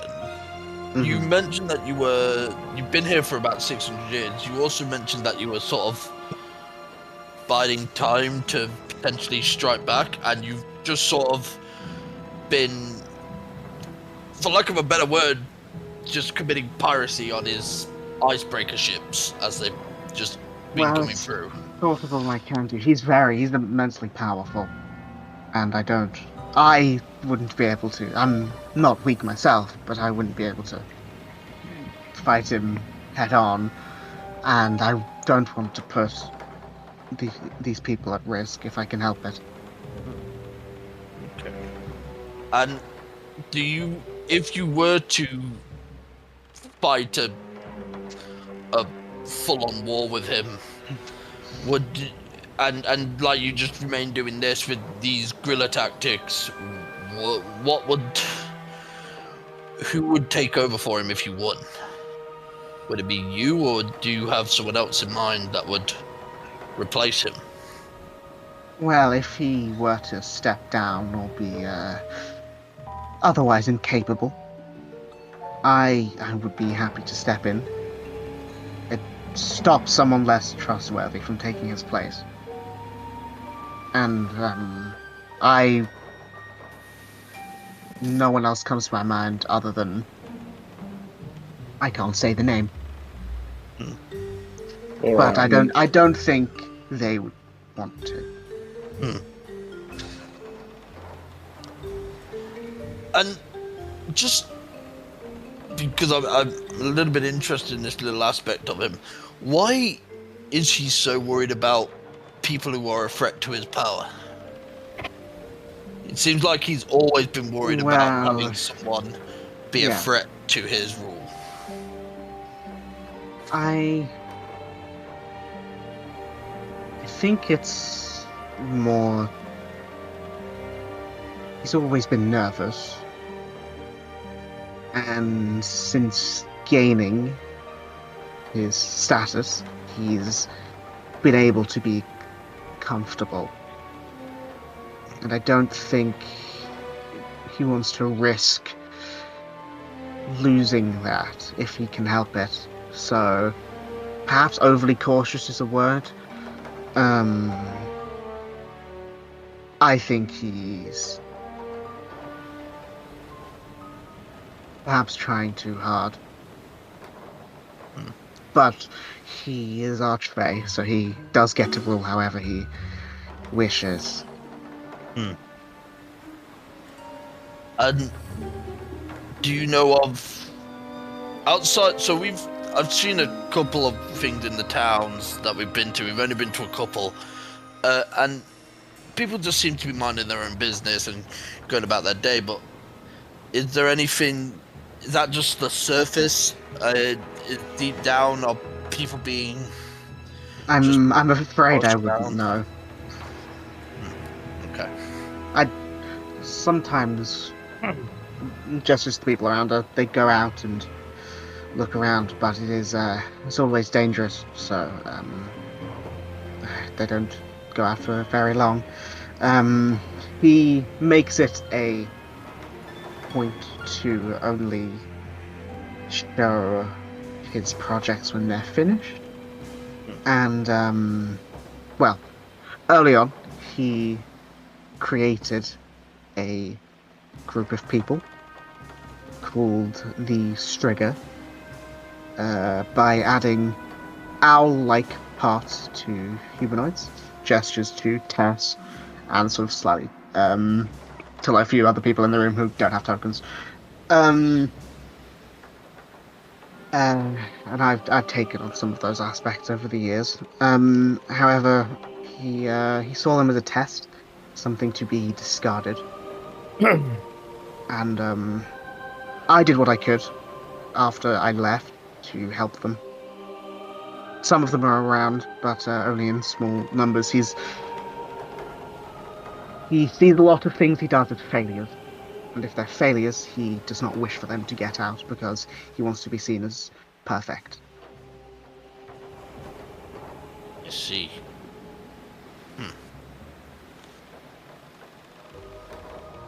Which is probably why he cracks down on things that are a threat to his power. We've asked you a lot, Lady Sylphine, and obviously we've explained why we've been brought here, but what can we do to assist you in bringing this fulcrum moment to a head? Because from what I've heard, it sounds as though we may be making plans that may end up not getting us what we want. From what you're saying, it doesn't sound like Malik would put himself in the position of having to explain himself to another Archfey, so perhaps we are barking at the wrong tree for this, Chrissa. He certainly wouldn't do that if there was any other way. He wouldn't do that. He does not want to incur the wrath of any other Archfey. Now, this is our primary drive, is to resolve this issue. So I think what I'm asking is, were we to assist you in displacing Malik, would that grant whoever was to take over him, be that yourself, be that Torai, would that grant the person, would there be a transference of power and knowledge, or would it just be you stepping into... I say you. It would be the person stepping in to his place. I wouldn't get access to all the things that he has. I know of a lot of the things he has, and I could likely work the hold if I had some time. But it wouldn't be as simple as getting rid of him and knowing everything that he did or does. It. So, maybe you're right. We don't want to get into a position of. We don't want to get into a fight, basically. If I was to suggest, well, I have two suggestions. The first one, and the simplest one, would be to speak to him. You have...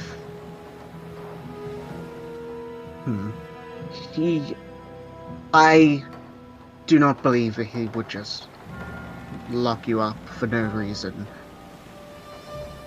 With your heritage, Maeve, I believe that he would tell you what you wanted to know. I can't be certain of that, but it doesn't seem like him to withhold that information if someone like you were asking.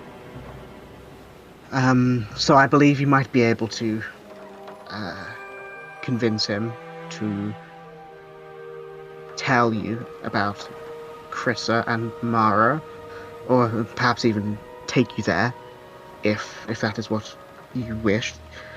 The other thought, and it's a bit more devious, is I can have Tess take you to the hold.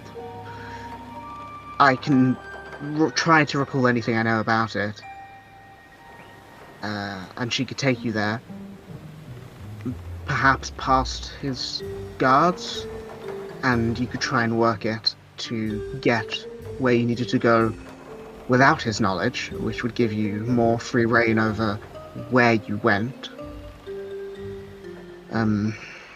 If we took that option, what would his reaction be were we to be... is the hold monitored, guarded internally? The hold is not guarded internally because they are separate rooms that are in different places within space.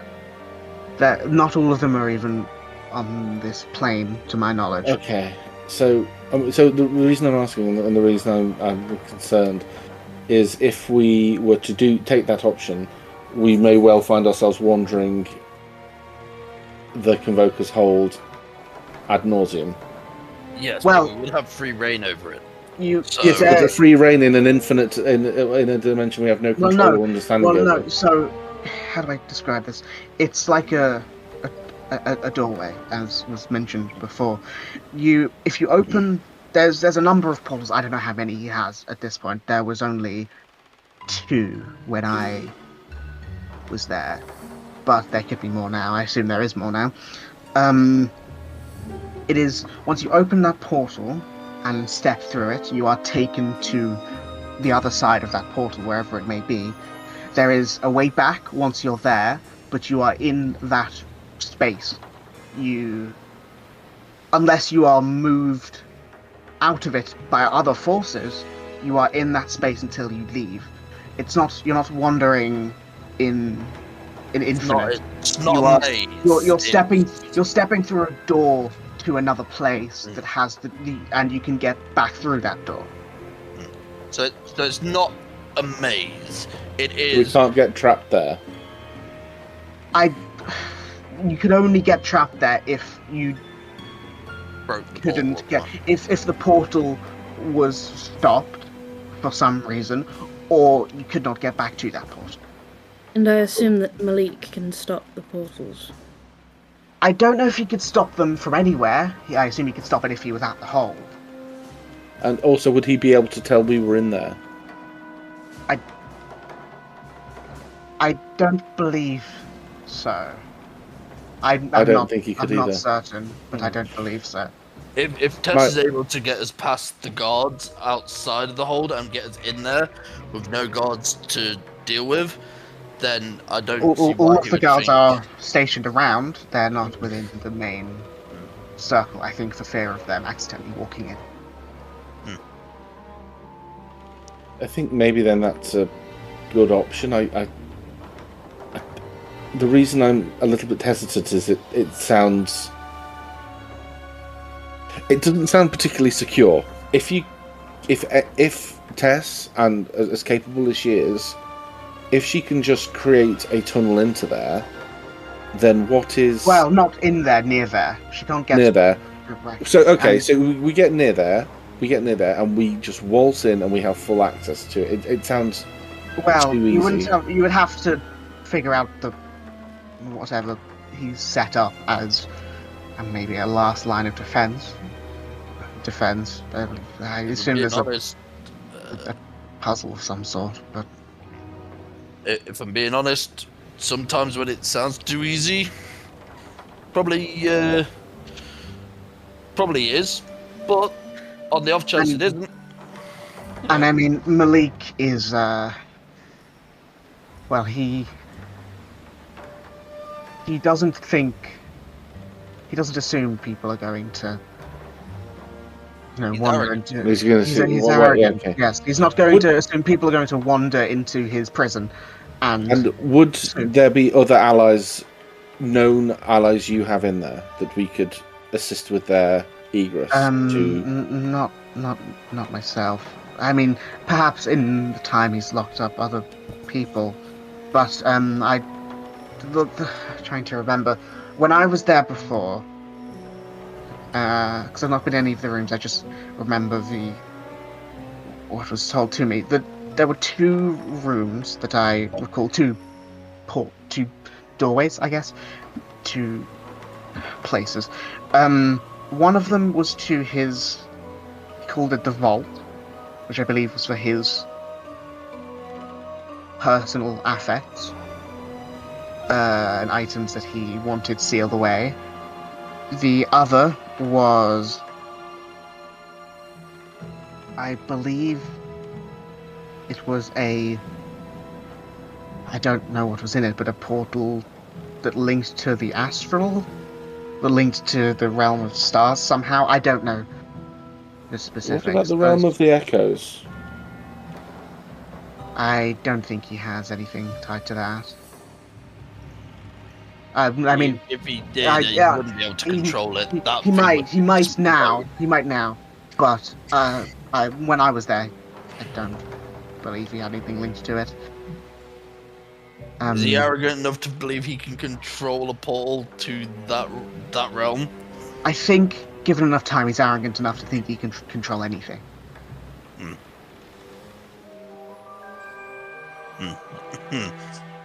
And it has been 600 years. Yeah, so he's probably gotten pretty arrogant on that seat of his. Mm-hmm. Excuse me. I'm not trying to sway you one way or the other.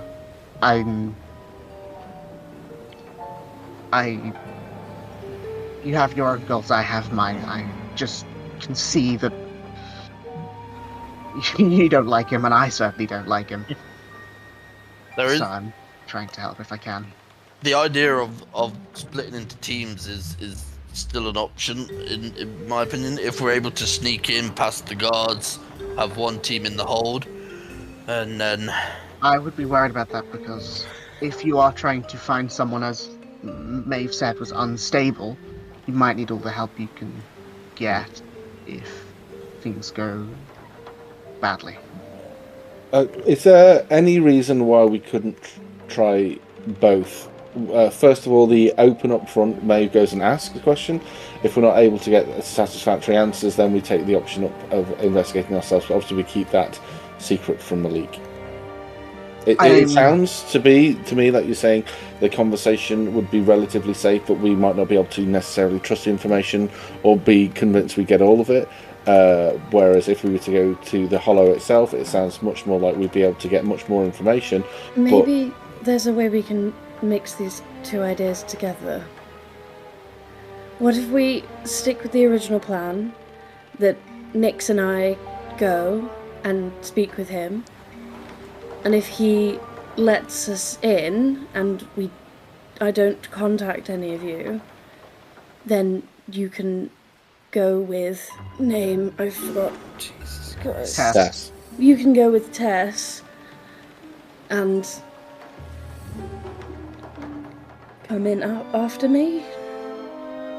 Seems I'm gonna be honest. That Exhibiting seems like extra steps to get the same result as sneaking in.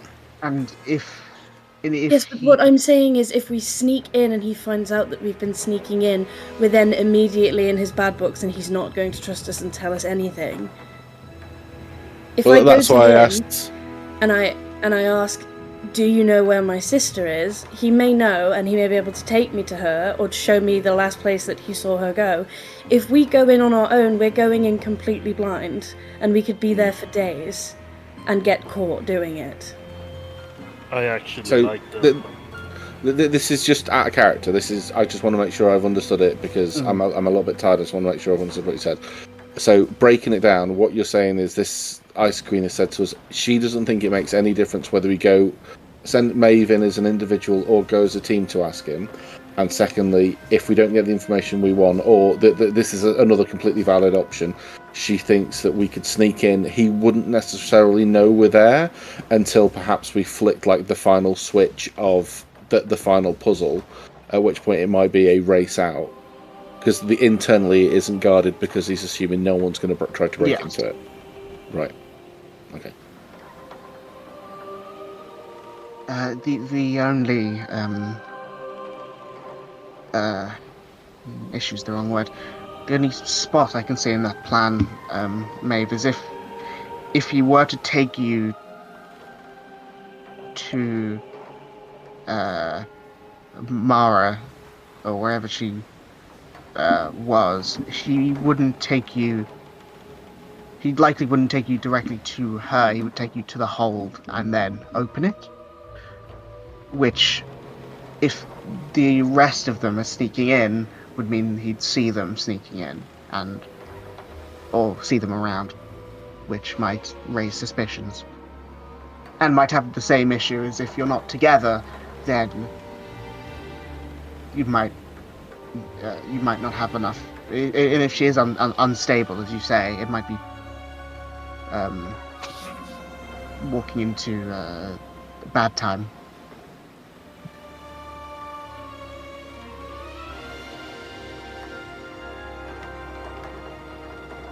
My brain is a little bit boxed. I'm tired.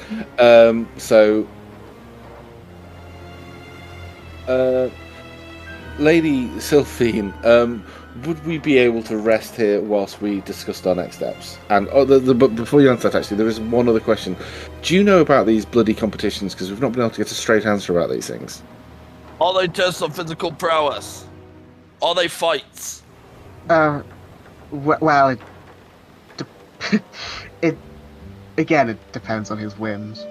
If he looks at you and thinks you might be more interested, he might find it more interesting for you guys to fight, then he will have you fight. If he wants you to do a technical challenge, then perhaps it'll be that. So it's all up to him, really. Going to throw this out there. This guy likes entertainment. Does he like entertainment of watching people suffer and struggle? Because if so, then if I entered these games, would he make? He would give you a maths question. Exactly. Would he just make it a challenge that I can't do, and I'm just sat there struggling my arms off? He makes the challenges difficult, but he does not make them impossible. And if you entered as a group, I don't think he'd give you maths. Damn. Or do you think I'd be more likely to get maths if I entered as an individual? No. I don't think he'd give you maths. That's not very entertaining to watch. Well, agree to disagree. Would he give Archeron physical combat, like martial combat? Listen, well, son, did I not tell you? I've decided I'll be very, very capable now at physical combat. Look, I just don't believe it. I'm sorry. I expect it. I can do more. I can do almost as much damage now per attack as a 5th level rogue.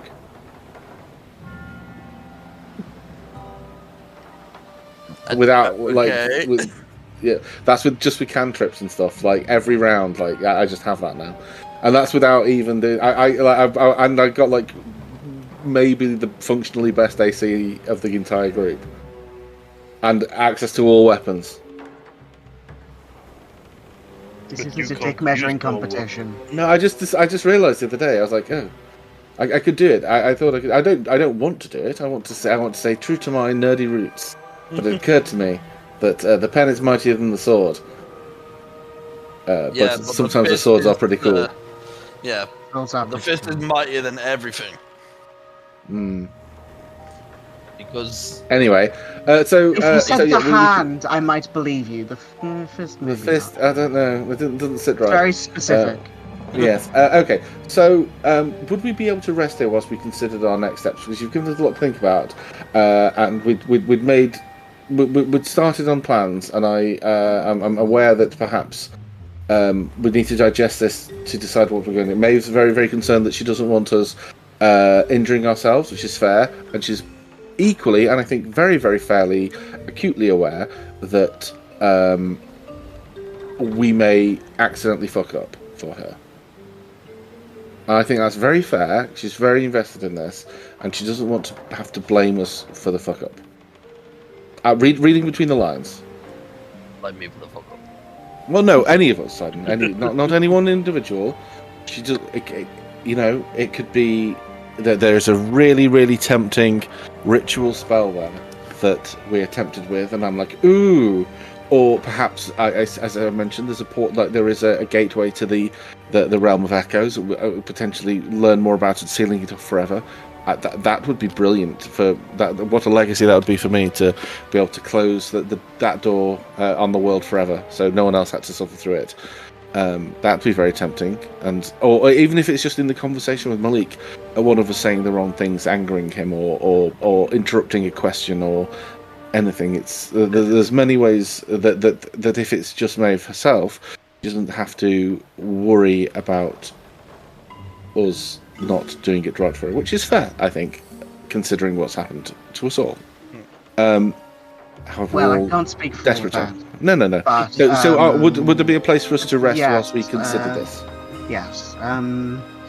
Tess, can you do that thing? And Tess nods. And she walks past you all. Starts beatboxing. Not that thing, the other thing. Ba la la la.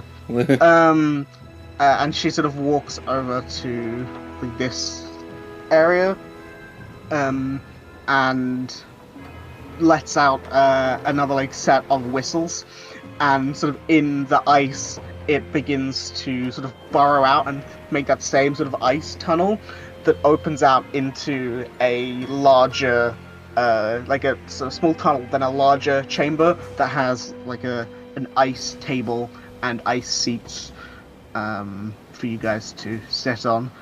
Lady Sylphine says, it might not be the most comfortable for all of you. It's a bit weird if we use feathers, considering a lot of us have feathers to make pillows and stuff. Maybe use your coats or cloths or something to lay down. I don't know. I am sure this would work perfect. One more question before we just take our little rest here. Your giant serpent thing. Just Yes, Milo. Milo, that's his name. Okay, that's what I was gonna ask. And if I were No. No. No, what? You don't I know know what I what was you're gonna ask? If I'm fairly if you confident she were- does. If you were to stay here, or if you were to, help in some way, do you get to fight Giant Snake? I was actually gonna ask, can I spar with the giant snake now? But I did say if you were to stay here. yeah. No. Is it because he loses control and will probably eat me, or is it because you're worried? No, it's because he has that more important things to do. Ooh, straight to the ego. I'm the No. Ice Queen, bitch. I'm cold. I mean, I don't think you've been unreasonable, Lady Sylphie. I've very much enjoyed the conversation. I can only apologise for our resident Sidon. That's a Yes. verb. Our resident, Yeah. Sidon. So our We're resident all Dot. silent about it. Dot, yeah. So that's wonderful. We have our own food, so don't worry about that. We'll be out of your hair. But just one last point, you mentioned it'd be strange to use feathers. Owls actually do use their own feathers to line their nest. It wouldn't be that unusual. So, I mean, I'm not asking for pillows. I'm just saying that if I'm aware of that. However, you know, it's still a bit strange. We're not actually owls. Who said that? No, I don't say that. I was gonna say. And you told me off for being rude. that was James. That was James being horrendous. Okay, so She cast Power Word Stun on you. Yeah. Which Okay. he has. She has. I don't think think. if she cast Power Word Blind. Not again! Yeah. Okay, so this has been very interesting. If you are planning on sleeping here, which is fine, gestures to this feathered friend. I was trying to come up with a name off the top of my head and I couldn't come up with one. We'll say Roger. Birdie. No. If you do plan on sleeping here and it's having trouble, Elsie has a great singing voice and can help with that. Is she? Oh, I mean, if you have some like, what are the names? I did write it down so I can check. The name of the race is like, was it Striga? Striga. Yeah. Striga. Not completely convinced. I love saying that. If there are songs of God. If there are like songs that we've never heard before, we'd love to hear them. If there are any spellcasters, wizards in the area, we'd love to have a quick chat with them before we retire. But I assume we'll be ready to rock and leave tomorrow morning. A quick few spells I need to send. Would you like me to let Tori know that we've spoken? That's up to you. I don't mind. Can I insight that? Yeah. Sorry, I'm now. I know she can't say, so I'm going to insight that. Like, if I can make this retrospective. So what I'm insighting here is how favourably she looks. So you can respect and like someone without like getting on with them, if that makes sense, and you can really, really get on with someone and like them, but not So I'm trying to gauge like what kind of feelings she has for this cool. That's wow. 24. So you sort of get that she clearly has respect for Tori, obviously. He's fucking cool. Who's the man? However, there is like a maybe a bit of like two things. One, she doesn't know whether saying that to Tori will hurt him. And two, she seems maybe disheartened, as if maybe, I mean, this is just because you rolled a nat 20, as if maybe in the past she feel like she failed him. Okay. So she doesn't know how he'd react. Like, you know what I mean? She doesn't know, like, the best way to go about it, if that makes sense. Would I be able to judge the feelings as bittersweet? Like she is happy to have heard the name, but has been reminded of a perhaps poor choice she made. Okay. Okay, cool. I will hold off from messaging him because I don't have enough third level slots to do everything I want to do. But I will definitely bear that in mind. I kind of want to reunite these people. I don't know why. Tori's great. But yeah, so I assume you head over to the for lack of a better word, igloo that was made for you. And it's really cool. It's like one of those aquariums where you can look up and see. I didn't even mean that. Where you can look up and see the fish above you, like all around you. It is cold. I was going to actually ask, does it work like an igloo where it actually keeps the heat in? So there wasn't much heat to begin with. So that is true. We can make heat. However, you would be mentioned as you walked in. Tess would say, maybe don't use fire if you can help it. What? The benefit of an igloo. It's powerful ice, but it's still ice. Yeah. Also, the Fireball, benefit of an igloo, what it does is that once you're inside the igloo, it captures your own body heat and then cycles that round, so it actually warms up. If So you it call may just be Spoon Nix, she's constantly warm. Oh yeah, Oh, she's God. like in a little puddle. She's just sinking slowly. No, because she doesn't affect things. That's She just true, affects yeah, that's true. creatures. Oh yeah. my god. Nick's is like I- Baymax in that one scene. There's a picture I saw on my Instagram, because my Instagram is largely Avatar: The Last Airbender memes, and it was the gang all, and the caption was like Zuko is like, because he's a firebender, is always perpetually really warm, and it was a picture of all of them sleeping on him like dogs. It was really cute, and so just imagine like we all just pile on Nick's for the warmth. Nix gets crushed. But yeah, so you all sort of are given that private space, and there's a little ice door that you can close.